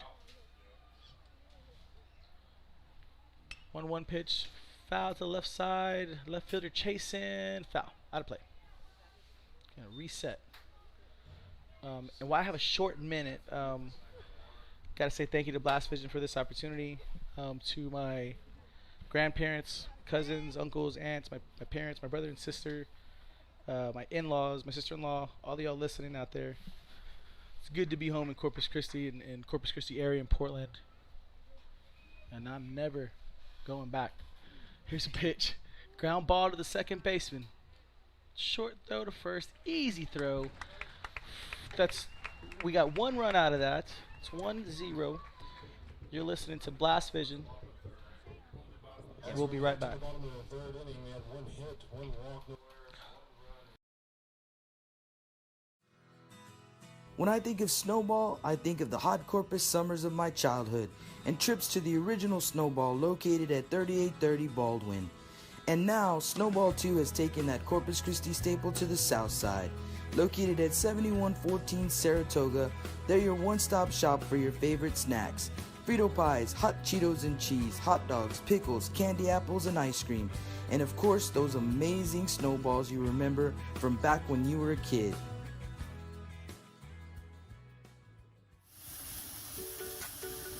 With the sun staying out later and the weather getting warmer, get out and grill. Stable Street Meat Market has the best selection of quality meats for your next barbecue. Known for their Angus beef fajitas, smoked sausages, and new authentic family recipe Ponle brand spices. Like us on Facebook and never miss our weekly specials. We're located at 7626 South Staple Street, number 111 in Kings Crossing. But coming soon, our new location at 7418 South Staple Street is set to open in early 2022. Stable Street Meat Market, proud supporters of South Texas athletics.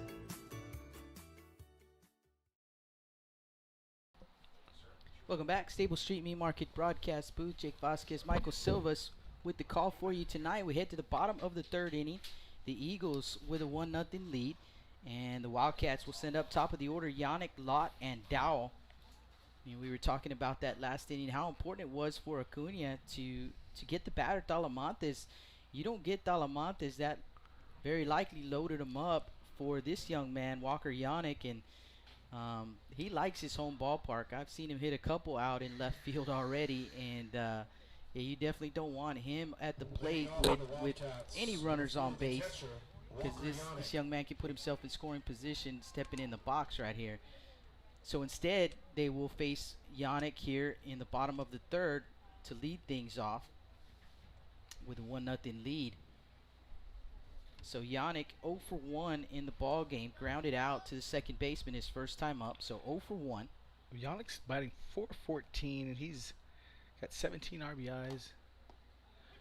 Acuna takes a strike. That was a curveball there, and Acuna early was missing high with that curveball, but that one was on the spot. So 1 count to Yannick. He'll dig back in. Acuna shakes off the sign. Can't find one he likes. There he goes. And the 0-1 pitch, low and inside. Almost got a piece of the toe right there. I love the way Acuna just gives his body mechanics. Just everything he has is just boom to the plate. It's fun to watch from a left-hander especially. Lefty-righty matchup. Usually a right-handed hitter has an advantage in a lefty-righty matchup. And Acuna going to miss in the dirt. 2-1. These teams, depending, we all plan to get in the playoffs and make runs, right? And it's all about who gets hot at the right time. Early, GP was hot. Right now, I can't even tell which team is. There's a strike, 2-2. Is there a team that's standing out right now that's the hottest team, Jake? Or is there a team in the district? I mean, seems like everyone's just kind of trying to figure out when to get hot or. Well, I think coming into this week, probably the two hottest teams were the King Mustangs and the Carroll Tigers. Gotcha. But this district is just one where it's week you to see week, it tonight. Right now, West has taken the lead against King again. 5-4 ball game over at Cabinets Field, and so there goes that theory of King being one of the hotter teams right out the window. That one is going to be grounded to the second baseman Martinez over to first in time, and one away here in the bottom of the third. Malachi Lott to the plate for the Wildcats. Number 8, Malachi Lott. Fundamentals. You see the catcher running down the line, backing up first base. Sometimes it's good just to not have to coach. They just do what they want to do, and then, or they're supposed to do. They're supposed to do. There you go. Left-handed hitter now, lefty-lefty matchup. Lott singled his first time up and takes a strike. Malachi Lott, the other ace on this staff, and these guys are just such great physical specimens. They're in such great shape, phenomenal straight, so strong, so fast. Shows bunt and bunts it foul. Try to bunt for a hit, but 0-2 the count. Going back to what you said about coaches wanting to not have to coach. This is one of the things Coach Jonesy said in the pregame show. He said sometimes you want to just put the playbook in the pocket, in your pocket, and just let them go. One thing, Marco Medina, right, one of the best hitting coaches out there. When we're in the cages, he says, Mike, just let them hit. When do we ever get just without coaching them? Just let them play. Sometimes that's when they play the best, without having direction and somebody telling them something. It's just let them focus and do it on their own. And right now, there's really not a lot of coaching going on. There's just ball players playing ball. I mean, they know what to do. Foul back right there, so we'll do it again at 0-2. 1-0, top third, 1 out. Veterans Eagles are up on the home GP Wildcats. Fouled off. Another just hang in there. Just hang in there. Just battling there. Quick break in the action. Just a reminder, hey, you can check out our full schedule, 361hsblast.com. Click on the Blast Vision tab. And this is game 2 of 6 that we have for you guys this week. So be sure to check it out. Get our full schedule. If you're listening in and you like what you hear, then click on that subscribe button on YouTube so you don't miss any of the action. And be sure to check us out on social media as well. We tweet out our schedule as well as on the daily. We'll tweet them out on game day just to remind you guys who we got. You can find us on Facebook and on Twitter. So back to the action here. An 0-2 count on Lod. Here comes a pitch from Acuna. Swing and a miss. 2-away. Dirty pitch. Great. I mean, just a great battle. And he made a great pitch on the outside portion of the plate. And the lefty just missed it. I mean, great pitch, great swing, great baseball. So Easton Dow to the plate. Number 5, Easton Dow. Third baseman grounded out. Dow the Jr. To his counterpart. Highest at bat. average on the team, 463. And ground ball is going to be fouled off. He is ranked number 10th in the nation in RBI category. Wow. Yeah, not in Texas, folks, in the nation. A pretty humble kid, real quiet kid. Goes about his business. 0-1 pitch, grounded to Martinez at second. He's been working today, over to first in time. So the Wildcats go in order. No runs, no hits, no errors, no one left on base. 1-0 Eagles here after 3 innings of play. Blast Vision live from Portland, Texas.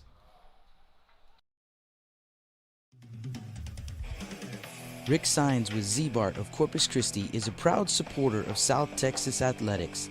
Stop by their location at 4535 Everhart for auto alarms, window tint, diamond gloss, auto detailing, rhino linings, and more.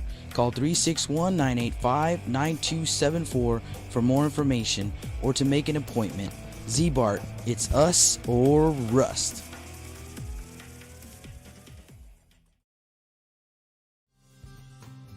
Lithia Chrysler Jeep Dodge and Ram of Corpus Christi is a proud supporter of South Texas athletics.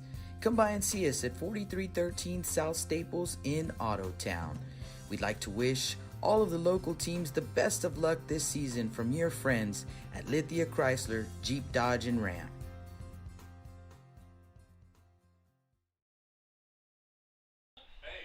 Welcome back to the Staples Street Meat Market broadcast booth. Jake Vasquez, Michael Silvas with the call for you. We played 3 innings of baseball here in Portland, and the Veterans Memorial Eagles have a 1-0 lead. The Eagles will send up 4, 5, and 6 in the order. Robbie, Johnson, and Martinez. Robbie Spencer back out on the mound for the Wildcats. This will be his 4th inning of work. See if we can get an official pitch count for you, and we got him at 47. For Veterans Memorial has 54 pitches. So Jose Acuna at 54. That is official. Robbie Spencer at 47, coming into the top of the 4th inning.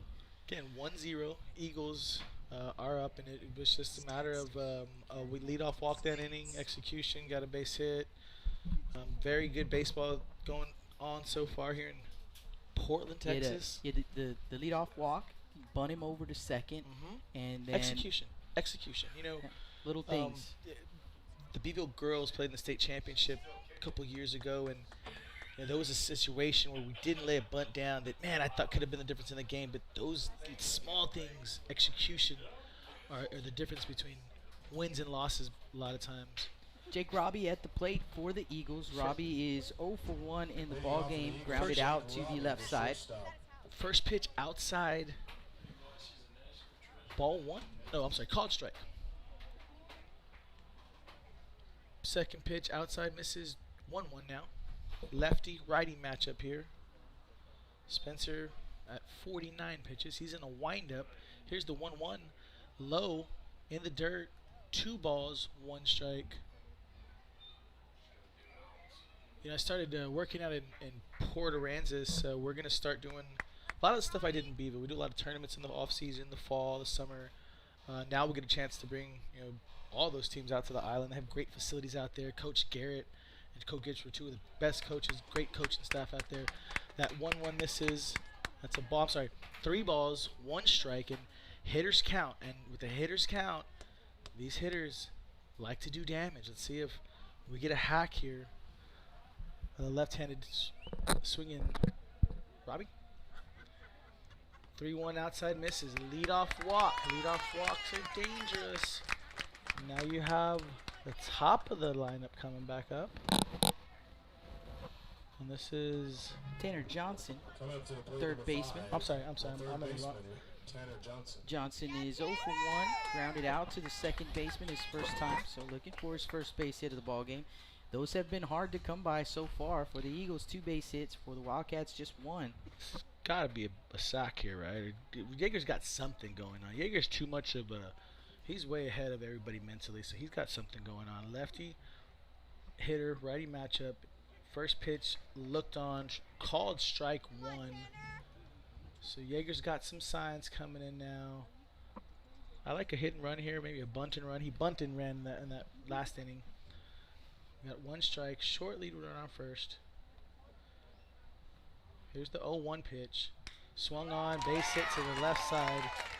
So you have a leadoff walk and a base hit, and the Eagles are in business here. Got some business here. Got some guys on base. With the 6 hole, second baseman Jake Martinez. That's Jake Martinez. Right there, Tanner Johnson didn't try to do too much, just put the ball in play. Well, and the thing about it is you have a runner at first, so with the lefty, right, your shortstop is playing towards the middle. He's not playing your normal shortstop spot. And as Coach Hagan talked about before the game, Mike, our approach is oppo. We a lot of times as umpires, I can tell you as an umpire, you're going to see 80% outside pitches. Not a lot of pitchers come inside. Now, if you're a pitcher and you're good, you're going to come inside because not a lot of hitters. But most oftentimes, so if you can take that outside pitch and hit it there, just like Jake did right there, then they got to come inside on you, right? And that's how baseball works. You take what they give you. Coach Jonesy calls a timeout here, so you got a meeting with the GP Wildcats coach and his pitcher, leadoff walk and a base hit. So Jonesy's a fiery guy. I umpired with him. He was in Ingleside his first year, and when you come into a first year program, I believe it was his first year last year. He just moved here a couple years ago from Ingleside to GP. I don't know a lot of it here, but I assume part of why they like him is because he's fired up. I guarantee you, he's giving them some ammunition to get them back focused. And hey, ground ball gets you 2 here. Hey, make sure of 1. Just fundamental baseball. First thing he told him is throw a strike. Throw a strike right here. Yeah, you got no defense against the walk. Exactly. Yeah, no defense against the walk, and another leadoff walk for them, and that has already bitten them once. So, but a 1-0 ball game. They're still definitely in the ball game. Let's see what they do here, and he does throw a strike. So first pitch strike to Jake Martinez. So Spencer here in a bit of a situation. First and second, nobody out. Martinez takes the first pitch strike. Looks like they may be taking a strike. So first pitch strike. Checks the runner at second. 0-1 pitch. Up. For ball 1. 1 ball. 1 strike. Eagles have Johnson at first. Robbie at second. Nobody out here in the top of the 4th. Trying to extend that 1-0 lead. Fastball in there. Called strike. And if that's me batting, dude, I would have been swinging it. Sometimes you're guessing and you guess wrong. So now you get a 1-2 count. You're behind. Now you want to just battle. At this point, I want to put a ball in play, get my runners over to second and third. So let's see how Martinez swings on an inside pitch, just fouls it off, just hangs in there, just stay alive. Again, nobody out. 1-0. Veterans is up.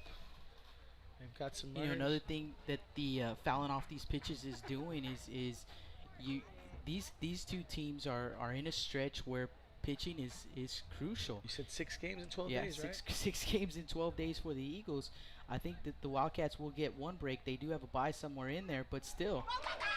Swing and miss.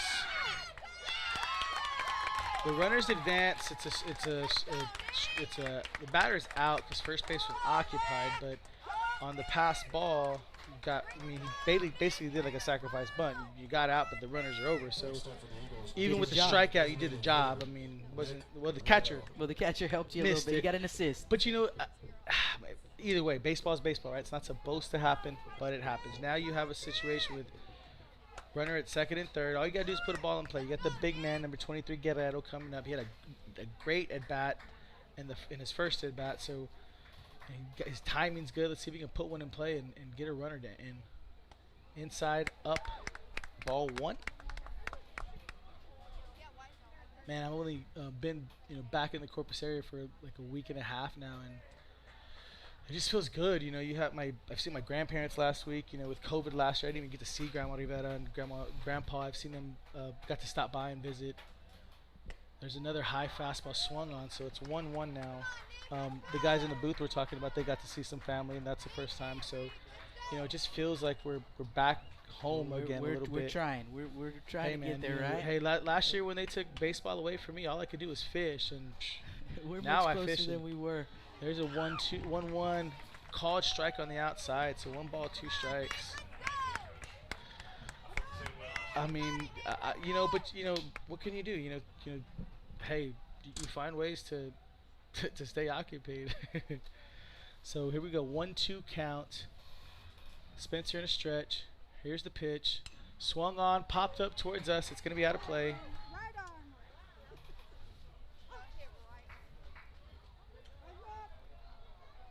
Again, we have a battle here.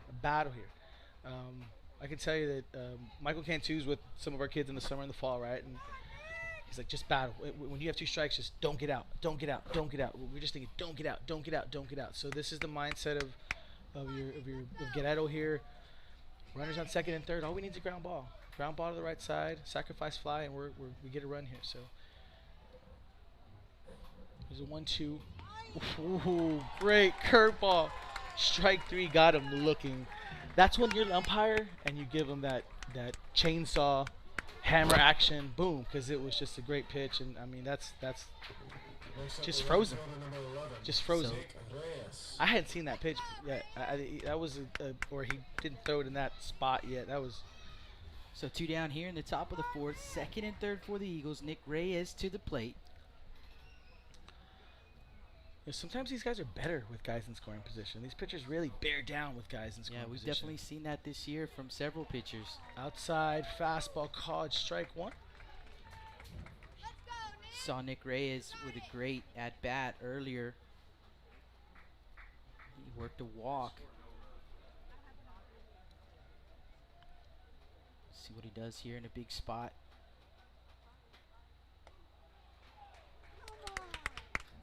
High at outside. That's ball 1, 1-1. 1-1 on the batter. Big situation here. If we can scratch on another run, or if Vets can scratch on another run, it'll put more pressure on the Wildcats. Spencer in the stretch. Here's the 1-1. Outside fastball, just missed. Check swing. Fans wanted it. The booth wanted it. Didn't get it. 2-1 now. So as a hitter, I'm looking to do some damage, but you saw Spencer pull out a pitch that we hadn't seen, so he's got more pitches up his sleeves. With first base open, I'm not going to give you anything good anyways. Here's the 2-1. Swung on. Great pitch. Strike 2. Looks like he's throwing a wiffle ball up there. That's how easy he makes it look. 2-2 count. 2 outs here in the top of the 4th. Second and third for the Eagles. 1-0 Eagle lead.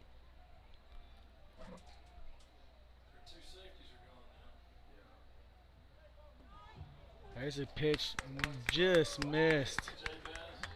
3-2 now. It's a full count.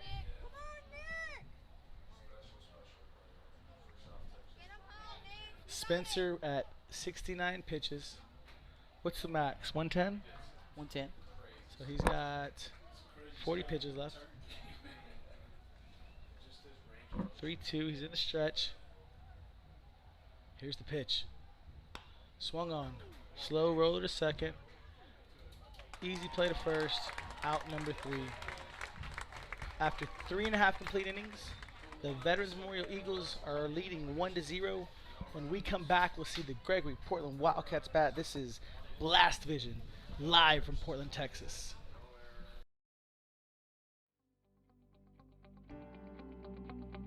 .361hsblast.com, your newest source for Coastal Bend 5A baseball and football news. Matt Rogers, Jake Vasquez, George Vondercheck, Stu Duncan, and Pete Garcia, positively spotlighting student athletes, coaches, programs, and schools through insightful features, video, game stories, stats, fan polls, schedules, rosters, and so much more. You can find us on Facebook, Twitter, and Instagram. 361hsblast.com. Come check us out. Johnny Luna with AutoNation Chevrolet, Cadillac, GMC, and Buick, inviting everyone into the dealership to take a look at the inventory, including brand new 2021 models. But wait, there's more. AutoNation also has the biggest selection of pre-owned cars in town. Free window tint with purchase of any vehicle when you mention you heard this ad on Blast Vision Live. Come and get sold and rolled.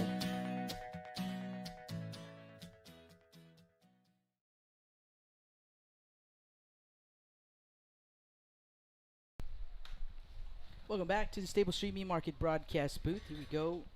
Bottom of the 4th inning, and the Wildcats will send up 4, 5, and 6 in the order. Gleinig, Orell, and Spencer. Trailing 1-0 to the Eagles. Acuna back out on the mound. This is his 4th inning of work. Acuna's got 54 pitches.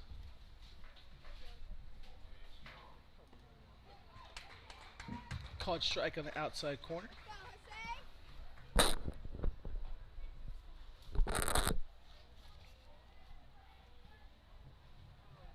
So an 0-1 count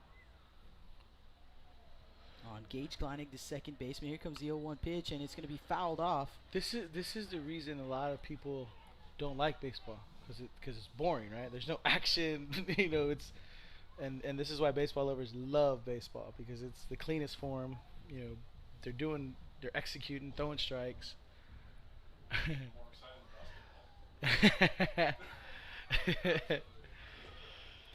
0-2 count here on Gleinig. Here comes the pitch, and that one is going to be fouled off. Back out of play. Do it again at 0-2. Here in the bottom of the 4th, 57 pitches for Acuna, so in good shape. And I mean, they'd love to.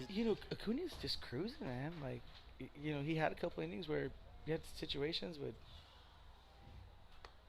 And this is up with the pitch, 1-2. And I don't see any, he said he had maybe a back strain or some sort of mechanic where he's throwing and he's hurting it, and you see him giving full effort. So I mean, he looks 100% to me. The 1-2 swung on and missed. One away.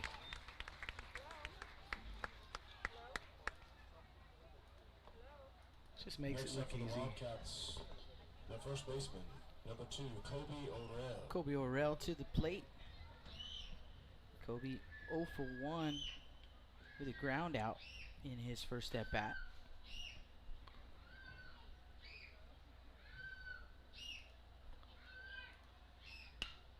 Ground ball up the middle, fielded by Martinez, the second baseman. Throw over to first in time. Jake Martinez. Oh, wow. That He's play. been putting in the work here in this ball game, and man, he has played some great defense. Low roller, right in front of the second base bag. Long run for the second baseman, and he tiptoes, catch with your left, throw off the right, money to first base. That's beautiful right there, folks.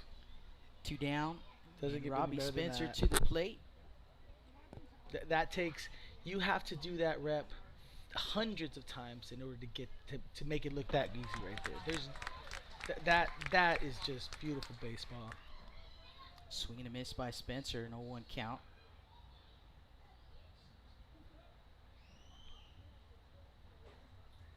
When you have a defense like that. There's a strike, 0-2. When you got defensive players behind you like that, man, it just makes your job. It just takes all the pressure off you as a pitcher. You know, it's just.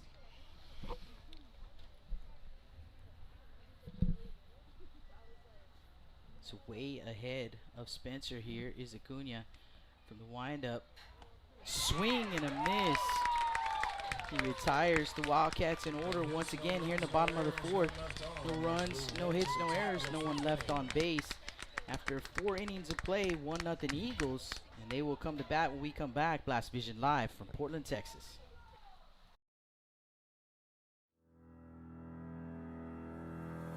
Looking to expand your customer base? Hit a home run and advertise right here on Blast Vision. For more information, contact Jake Vasquez at 361-434-0705. That's 361-434-0705. Join us and show your support for South Texas athletics. When I think of Snowball, I think of the hot Corpus summers of my childhood and trips to the original Snowball located at 3830 Baldwin. And now, Snowball 2 has taken that Corpus Christi staple to the south side. Located at 7114 Saratoga, they're your one-stop shop for your favorite snacks. Frito pies, hot Cheetos and cheese, hot dogs, pickles, candy apples, and ice cream. And of course, those amazing snowballs you remember from back when you were a kid.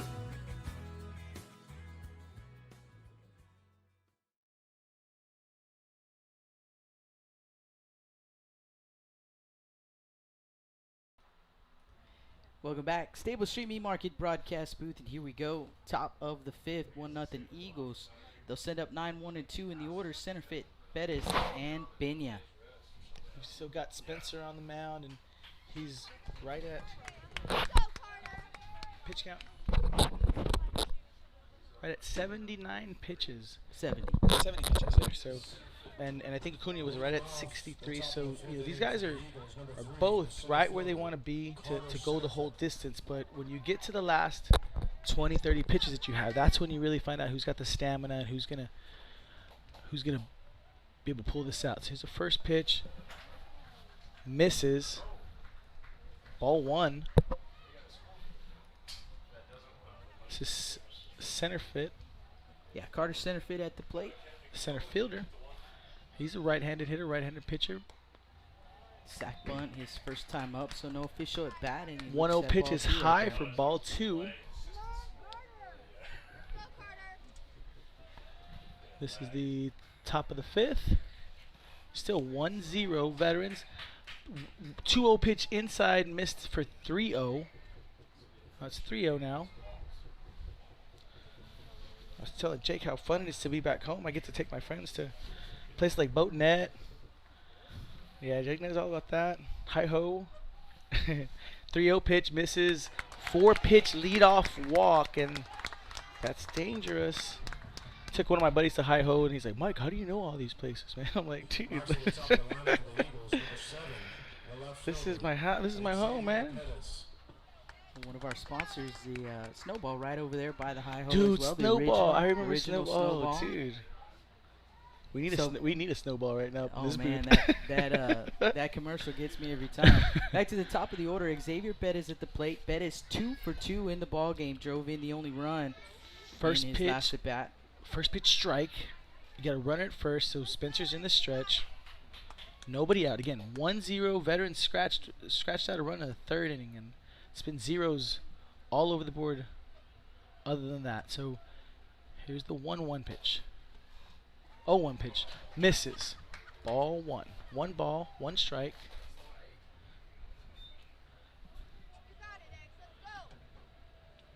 Again, Spencer in the stretch.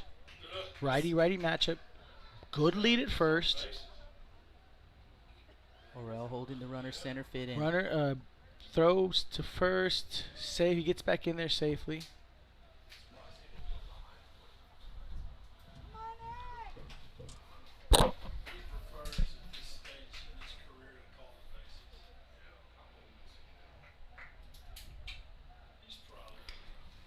One pitch fouled to the right side, out of play. 1 ball, 2 strikes.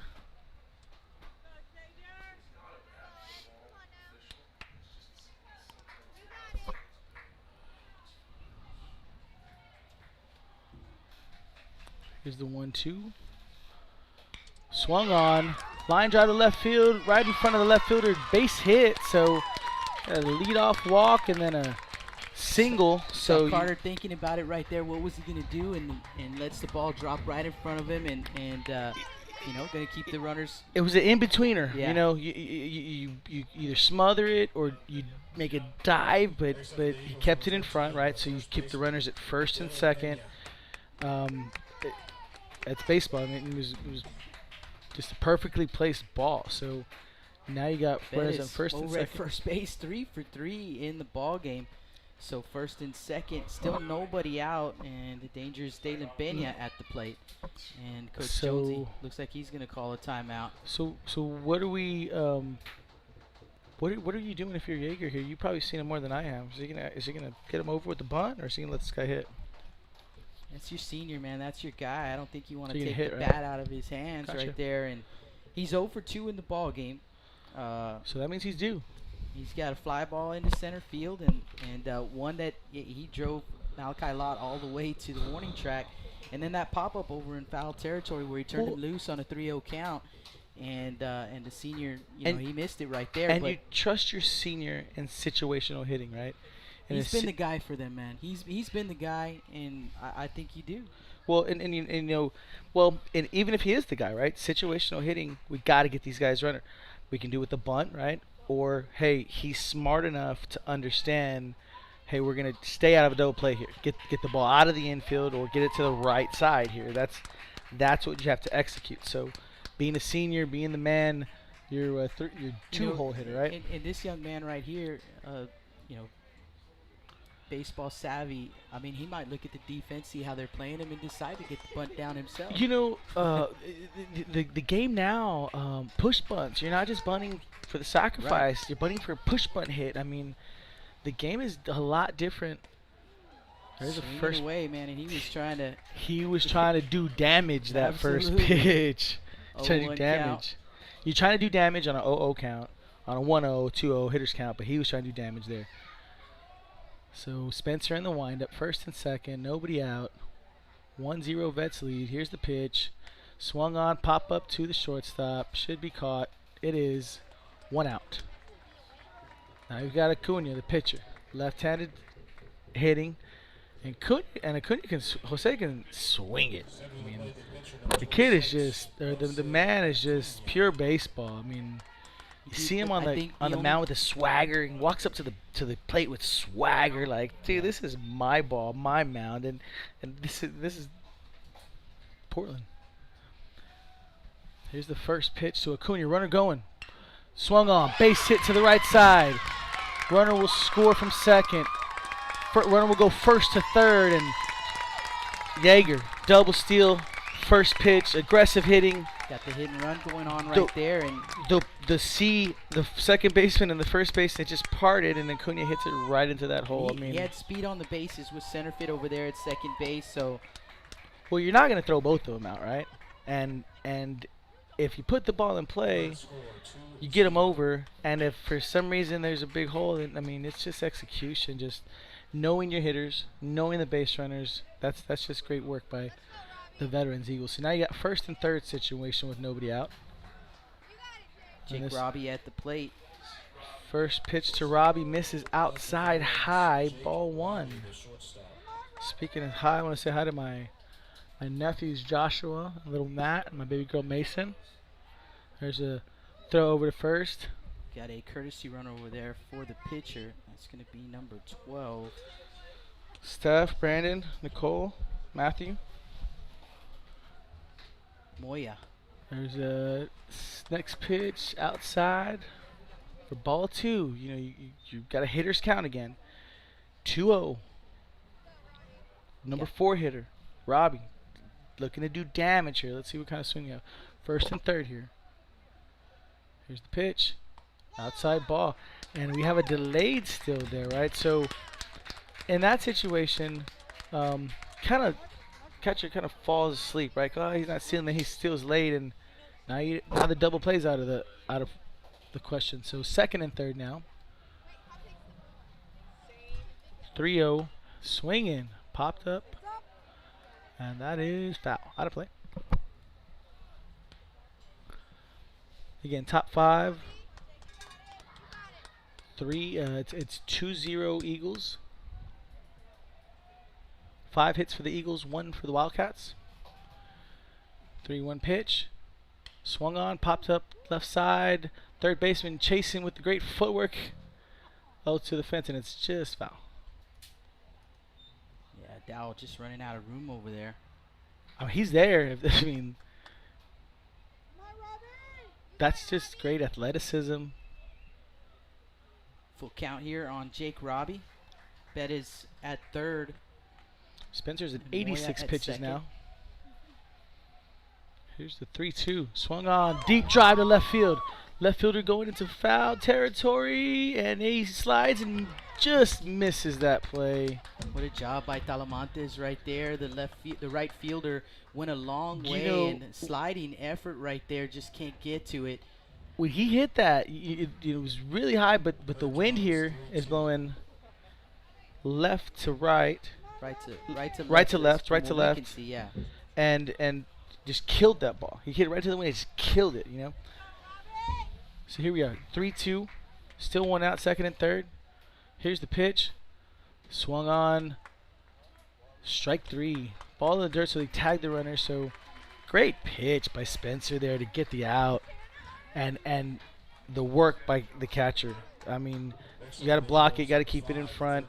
If it gets away, you know, that's basically a free base. So got to give some credit to Yannick behind the plate there. 2 down for Tanner Johnson.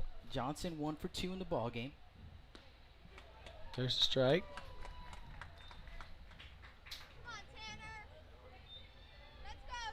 Tanner with a ground out in his first at bat, singled into left field his last time up.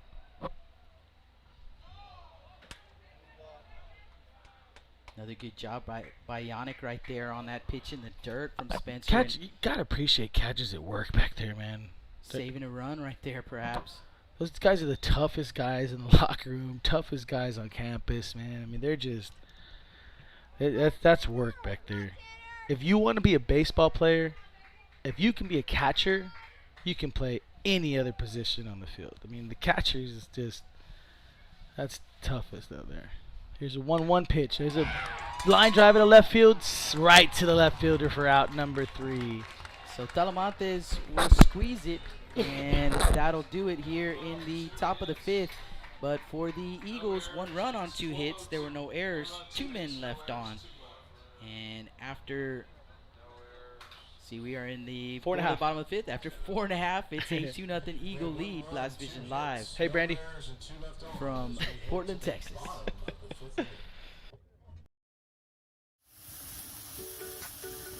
With the sun staying out later and the weather getting warmer, get out and grill. Stable Street Meat Market has the best selection of quality meats for your next barbecue. Known for their Angus beef fajitas, smoked sausages, and new authentic family recipe, Ponle brand spices. Like us on Facebook and never miss our weekly specials. We're located at 7626 South Staple Street, number 111 in Kings Crossing. But coming soon, our new location at 7418 South Staple Street is set to open in early 2022. Stable Street Meat Market, proud supporters of South Texas athletics.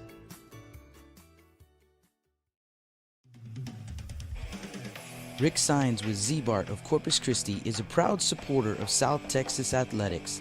Stop by their location at 4535 Everhart for auto alarms, window tint, diamond gloss, auto detailing, rhino linings, and more. Call 361-985-9274 for more information or to make an appointment. Z-Bart, it's us or rust.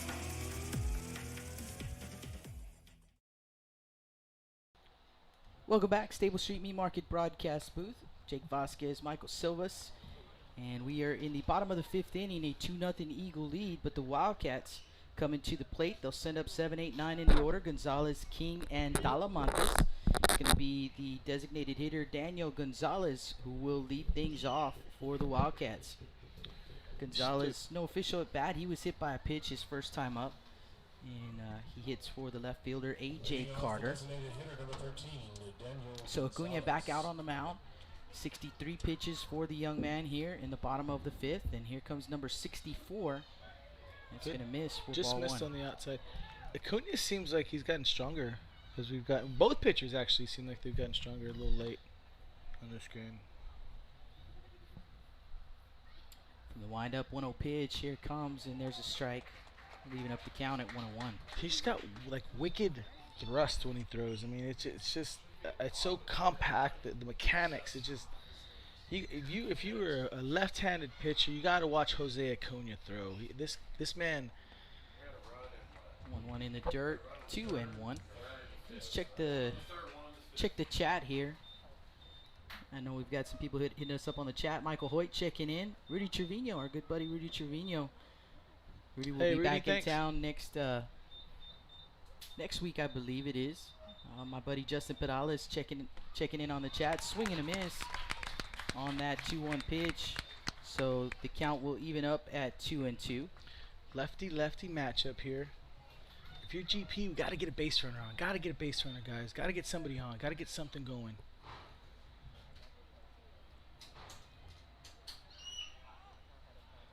And it seems like Jose there's a pitch in the dirt that misses. Jose got a couple more tricks in his bag. It seems like maybe there was another pitch, or it's like he's getting nastier with his pitches every inning. Imagine that at this point the confidence has grown as well for the young man. The swagger, man. It's out there. Swing and a miss. And Gonzalez goes down swinging for out number 1. High fastball at the belt. You hit the spot. Good stuff out here, folks. So that'll bring up the shortstop, Jackie King. Let's check for Acuna here. 239 batting average. The strikeout was strikeout number 5 for Acuna here in this ball game. So Jackie King digs in, and Jackie 0 for 1 in the ball game, takes a strike. Struck out swinging his first time up. 0-1 the count. And you're right. You can see the confidence level growing in Acuna as almost pitch by pitch here. Well, early in the game, he was missing on the high curveball. Now that curveball is right on the money. Comes a pitch, swing and a miss. 0-2. It's like he's well, and as a GP hitter now, I mean, you got to get pieces of it. You got to battle. We got to get deep counts. 71 pitches where he's at now. Swing and a miss. Back-to-back strikeouts for Acuna. That's number 6. And Acuna stares the runners down like it's personal. Hey, it's a man's game out here. It's when you're on and you're money like he is, you got that swagger going. Braden Talamantes to the plate, and Talamantes looks at strike 1. Lefty-righty matchup. That inside fastball just hits the spot right on the money. God, this is fun to watch. Comes the 0-1 pitch, fouled off. And Talamantes now behind in the count. Just throwing it right by him.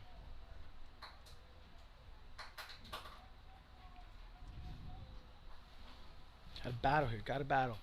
This is a young man that the Veterans Memorial Eagles desperately needed back in Jose Acuna, and I'm sure they're pretty happy with the performance so far.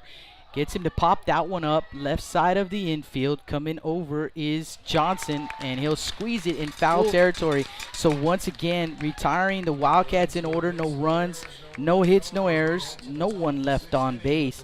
We head to the top of the 6th after 5 innings of play. Eagles 2-0. Blast Vision live from Portland, Texas. Blast Vision. Lithia Chrysler Jeep Dodge and Ram of Corpus Christi is a proud supporter of South Texas athletics. Come by and see us at 4313 South Staples in Ottotown. We'd like to wish all of the local teams the best of luck this season from your friends at Lithia Chrysler Jeep Dodge and Ram.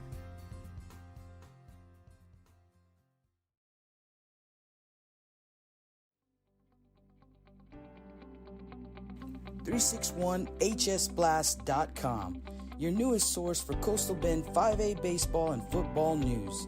Matt Rogers, Jake Vasquez, George Vondercheck, Stu Duncan, and Pete Garcia, positively spotlighting student athletes, coaches, programs, and schools through insightful features, video, game stories, stats, fan polls, schedules, rosters, and so much more.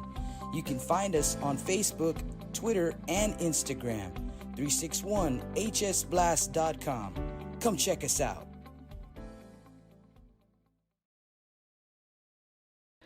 Welcome back to the Stable Street Meat Market broadcast booth, and a new pitcher on the mound for the Wildcats. It's going to be catcher Walker Yannick taking over on the mound. So Yannick on the mound, and now doing the catching duties is going to be Easton Dow. So we have a new third baseman as well, and that's going to be Noah Turner. So Turner at third, Yannick on the mound, Dow behind the plate here in the top of the 6th inning, and the Eagles with a 2-0 lead. And let's get you some stats on Walker Yannick behind from the mound. Let me get through my list here, folks.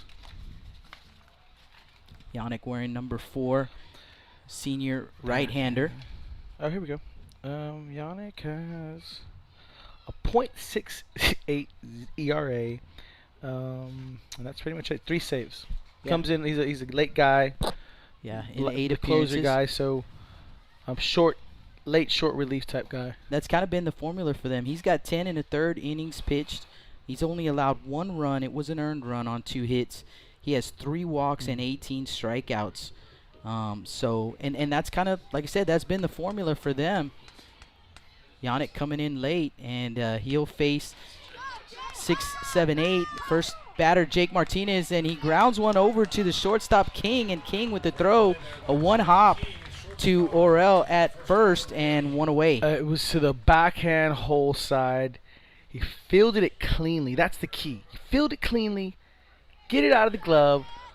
Good strong throw, and it bounced off the grass, and your first baseman snags it. I mean, that's just fundamental, great Coastal Bend, South Texas baseball, folks. Nick Guerrero. First pitch in there, strike 1 for Guerrero.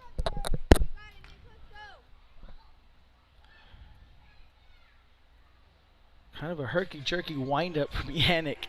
0-1 pitch just in there for strike 1. You know, this stance, funny story, 0-2 pitch, low for ball 1. Then he goes with the quick release right well, there. Well, the pitchers are supposed to be square to the plate, right? So this could technically be a balk, right? I had a game in Sinton about 3 years ago, and the pitcher was in the same position, and Jonesy was all on us. He was all, because the pitcher was in this stance. There's a ground ball to the shortstop. Nice snag. Throw over to first. Makes it look easy for out number 2. But depending on the situation, there's certain things that coaches will get on for, right? Well, in this situation, his pitcher's doing the same thing, so he's cool with it. But either way, Yannick is filling it up, as we call it. Best pitch to strike, throwing strikes, and all of a sudden, real quick, you got 2 outs. So this is the left-handed hitter, number 11, Nick Reyes. Reyes, the right fielder. Yannick from the windup. Here's the pitch. Squares the bunt in there for a called strike. In his windup, he got the double leg kick, come home, which, I mean, if you switch that up, they can only do that as long as there are no runners on base. You can't do that double kick when there's runners on base. Well, and he goes from the wind-up double kick to the quick wind-up. So, pitch, I mean, yeah. it's hitting's all about timing, right? You know? So if your wind-up's different, then, man, where do I pick him up? I mean, yeah. And if he's the closer, you've only seen him a few innings. I mean, absolutely. This is great stuff. You know, this is the type of things that, you know, scouts, college coaches, like, you know, we're all a part of a team, right? What can I do to help our team win? If you can come in and get us outs, whether it's 1 inning, 2 innings, 3, it's part of a team. You know, baseball takes 9, 10, 12 guys and a long stretch. And this role here that Yannick is playing late is going to be the reason the reason Yannick will and GP will make a long run this year, in my opinion. So Excuse me to the Yannick family for the mispronunciation. He's getting it, guys. He's working on it. Here's the 0-2. Double kick, wind up, throws it right by him. That's out number 3. 1-2-3 inning for Yannick. You're listening to Michael Silvas, Jake Vasquez, live from Portland, Texas. Feels good to be home, Corpus. We'll be right back after this short commercial break. Johnny Luna with AutoNation Chevrolet, Cadillac, GMC, and Buick, inviting everyone into the dealership to take a look at the inventory, including brand new 2021 models. But wait, there's more. AutoNation also has the biggest selection of pre-owned cars in town. Free window tint with purchase of any vehicle when you mention you heard this ad on Blast Vision Live. Come and get sold and rolled.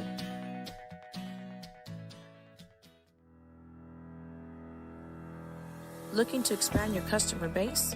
Hit a home run and advertise right here on Blast Vision.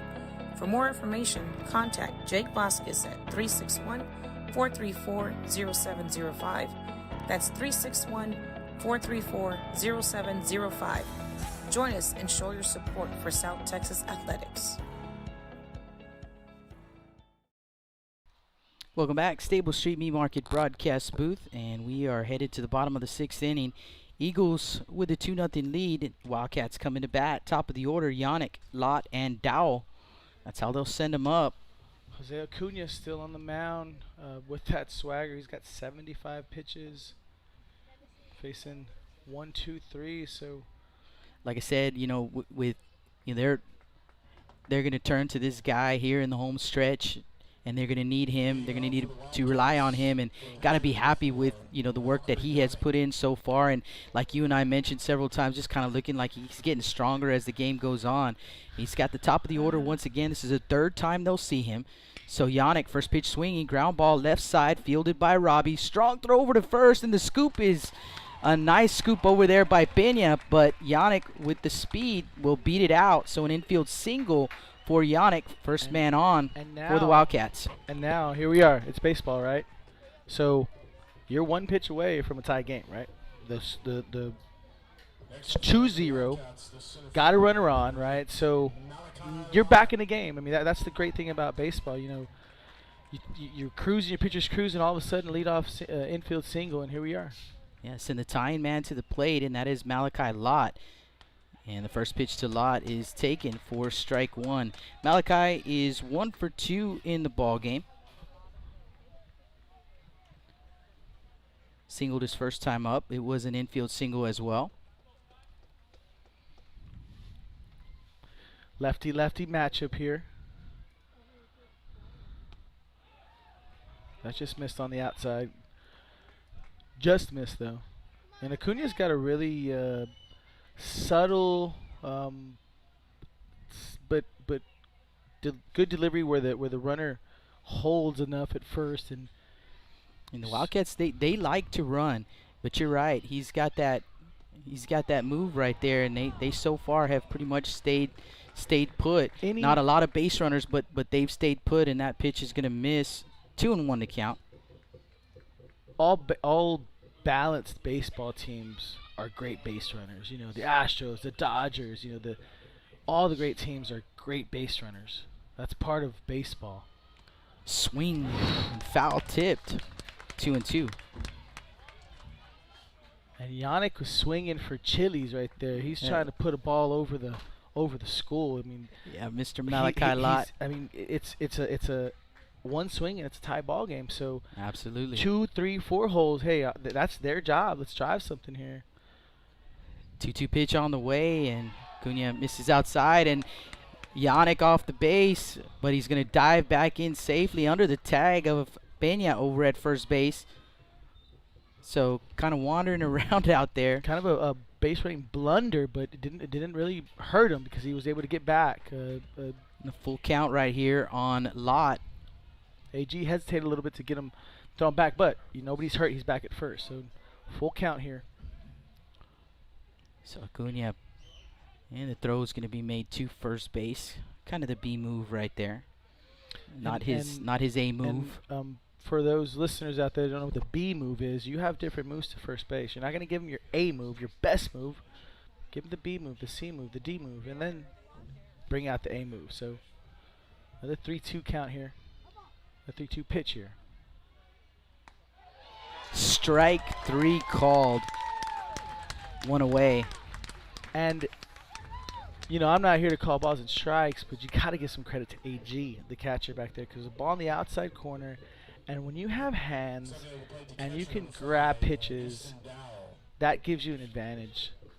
There's a nice frame and snag by Alejandro back there. So now you got 1 out with run out first. Still 1 pitch away from a tie game here. So, and for the Eagles, 1 pitch away from getting out of the inning. Ground ball, double play. That's what Absolutely. they're looking for. And Dow looking for something to drive. And the throw is going to be made to first base.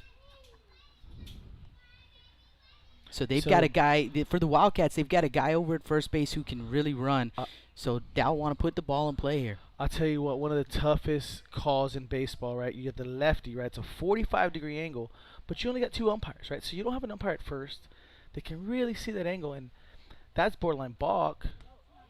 There's a pitch called strike, but you know that's what Jonesy came out of his box. Jonesy wanted a balk call right there, right? That's what GP's. Hey, that's a balk. So it's a tough call, but in the playoffs we have 4 umpires, so you have all the angles. It's different in the middle of the season. You only have 1 behind the plate and 1 on the bases. So I know Jonesy wanted that, and it was borderline, but again, you're not in the right angle there.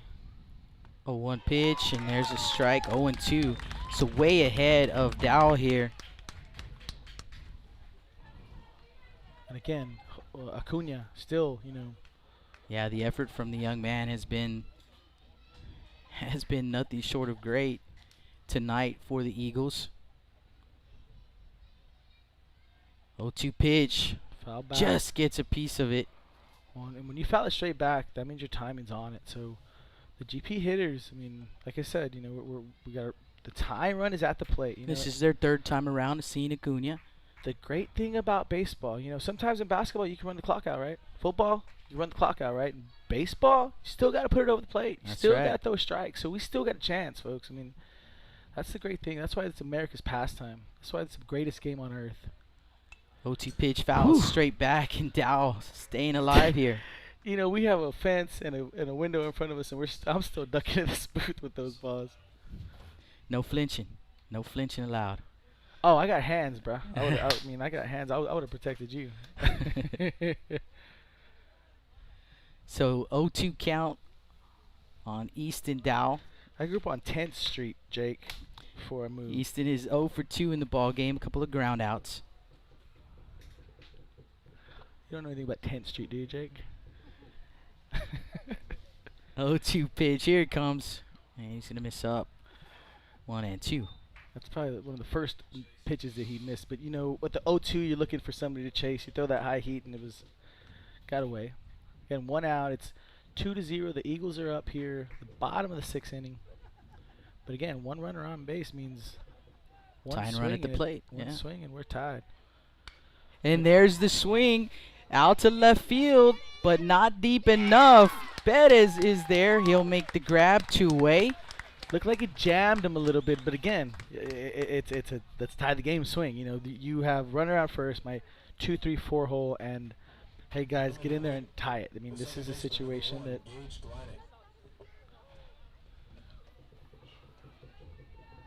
So 2 down for Gage Gleineck. Yannick, the runner at first base. You see the senior, a lot of speed. See the senior Dalen Pena coming over to talk to Acuna. Got a meeting here between the first baseman and Acuna, right? So they're talking, hey, I'm going to play behind him, or hey, I'm going to hold him. Hey, he's got a lot of speed. You know, we want to make sure we have the force at second. So, you know, let's hold him. You know, let's make sure we can have an opportunity to make the You definitely don't want to forget about that young man over there at first base. Well, we want not with that force. speed. Yeah. So Gage Gleineck. You know, and that goes to the other part of, like, the coach is not having to coach. Your first baseman and your pitcher, their baseball IQ, and you know, hey, just remember, this guy's got speed. We need to keep the force. Check him once or twice. Gage Gleineck 0 for 2 in the ball game. Swing and a miss at the first offering from Acuna. You know, and that's the thing. A lot of these guys, especially in the upper, 5A, 6A, they're going to go on to the next level. D1, D2, JUCOs, they're going to be all over the place. And then they're going to go to the next level. A lot of these guys will become coaches. Pitch in the dirt. Roland Zepeda, Pettis High School. He's a former Moody Trojan. You've got Marco Medina, former Moody Trojan. I mean, there's a lot of these guys are just Corpus Christi baseball guys. 1-1 count here on Gleinig. And Acuna delivers outside. 2-1. Check the chat board here. And I saw Matt Bommersbach checking in. Thank you for checking in, Matt. Thomas Finken. Cynthia Moreno. Thank you guys for the QA also. Or the QC rather, quality control. As that pitch going to be fouled off, so that'll even up the count at 2-2. 2 balls, 2 strikes, 2 outs here in the bottom of the 6th. Yannick at first base. And you don't want to fall asleep. You don't want to give up. You don't want to miss here. I mean, these are dangerous hitters here. One mistake in this game is tied.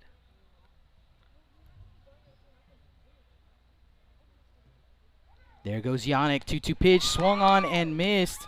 No need for the throw. It's made by Guerrero, but no need for the throw on the strikeout right there.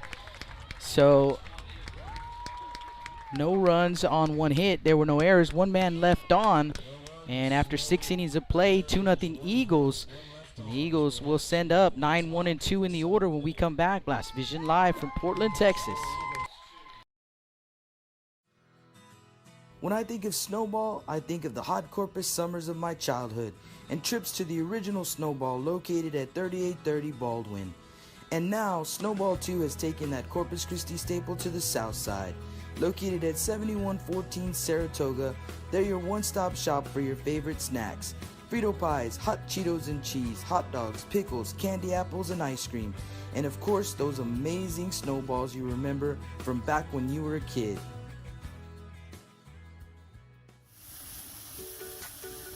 With the sun staying out later and the weather getting warmer, get out and grill. Stable Street Meat Market has the best selection of quality meats for your next barbecue.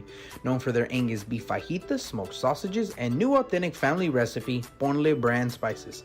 Like us on Facebook and never miss our weekly specials. We're located at 7626 South Staple Street, number 111 in Kings Crossing. But coming soon, our new location at 7418 South Staple Street is set to open in early 2022. Stable Street Meat Market, proud supporters of South Texas Athletics. Welcome back to the Stable Street Meat Market broadcast booth. And we are in the top of the 7th inning, 2-0 ball game. The Eagles with the lead. They'll send up 9-1-2, Centerfit, Perez, and Peña. Let's get you some scores from around the area, courtesy of Matt Rogers with 361hsblast.com. He's in the booth with us tonight covering this ball game. And in the 6th inning at Riverside Stadium, Flower Bluff a 5-1 lead over Victoria East from 26-4A. The Calhoun Sand Crabs 3-0 over Beeville in the 6th. Final at Ingleside, 4-0 Sinton over the Ingleside Mustangs. In 31-4A, Alice with a 7-3 lead over Kingsville in the 6th. Cal Allen with a 1-0 lead over Robstown there in the 7th inning. And Toloso Midway with a 5-2 lead over Zapata in the 6th. First pitch to Centerfit. To Centerfit from Yannick is called strike on the outside corner. Yannick, sorry, excuse me. Yannick in the windup, double leg pump, curveball on the outside, called strike 2. Centerfit, the center fielder, right-handed hitting. Yannick from the windup again. Quick windup this time, and that is a called strike. Actually, the count is 1 ball, 2 strikes now. So he's got the double leg kick, and then he's got the quick windup. So I don't know which one he's going to use, and he does a quick one. It catches you by surprise. Double leg kick this time, windup. Outside just missed.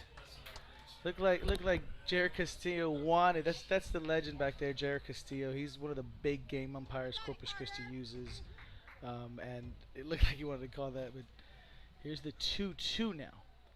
Quick wind up, swung and missed. Strike 3. You got one down here. Top of the 7th. 2-0.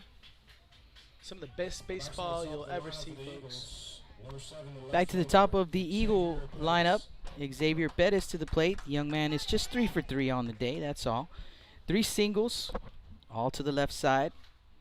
2 ground balls and a fly ball into left field.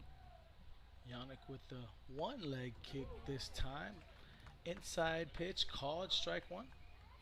So he's got a 1 high leg kick, the double leg kick, the quick windups. He's got 3 windups, and here's a slow double leg kick. Swung on, ground to the shortstop, fielded cleanly, throw to first. Routine, out number 2. Jackie King to Kobe Orell at first base. 6-3 on the putout. 2 down here in the top of the 7th. Dalen Pena to the plate.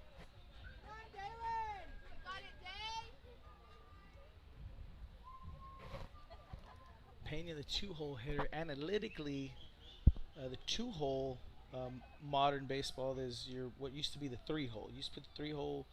I don't know how Jaeger does it, but analytically now they say the 2-hole, you'll get more from your best hitter in that spot. Here's a check swing, called strike on the first pitch. Pena 0 for 3 in the ball game. Fly out to center, pop up in foul territory, and a pop up in the infield. Yannick, slow double leg kick. Here's the pitch.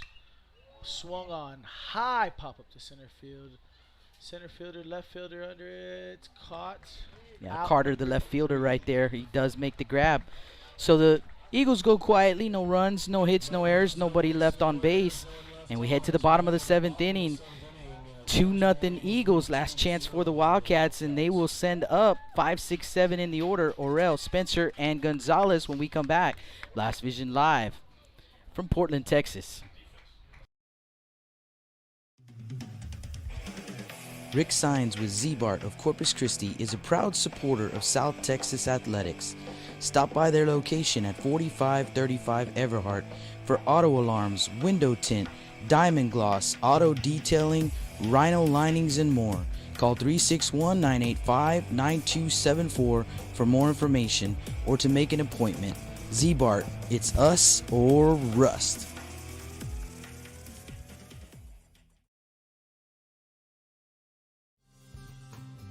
Lithia Chrysler Jeep Dodge and Ram of Corpus Christi is a proud supporter of South Texas athletics.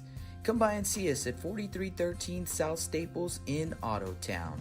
We'd like to wish all of the local teams the best of luck this season from your friends at Lithia Chrysler Jeep Dodge and Ram.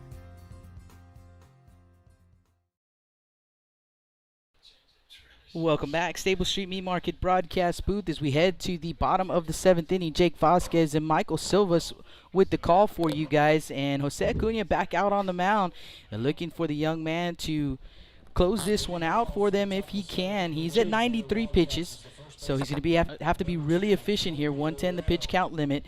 And but they've got to be really, really happy to see the job that the young man has done tonight. They need him for the home stretch, and they've got to be happy with him. And first pitch swinging there for Kobe Orell, and it's going to be a leadoff single for the young man and a bobble. The throw made to second base, and it is bobbled at second base, so in safely is Orell. And he's pumped up over there. That is magnificent base running.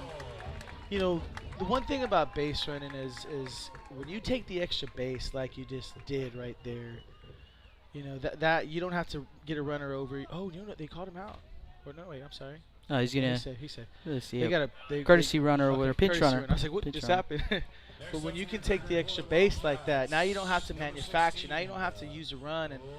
And now in the bottom of the 7th, leadoff double. You know, that run. The runner at home, the batter at home, that's the tying run. So pressure, a little pressure on the Eagles now. Acuna's still on the mound. He's got 94 pitches, so they've seen him a little bit. That's going to bring up Robbie Spencer. Do not count the Wildcats out, folks.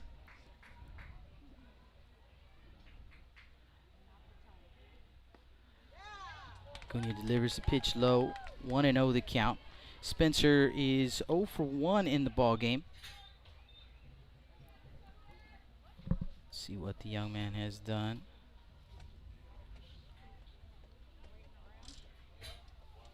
Spencer walked and struck out. So 0 for 1.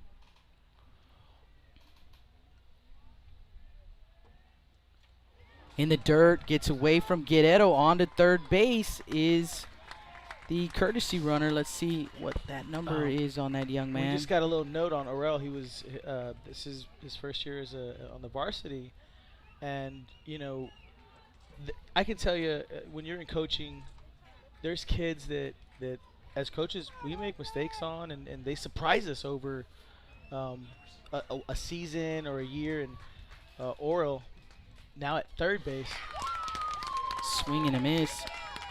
2-1.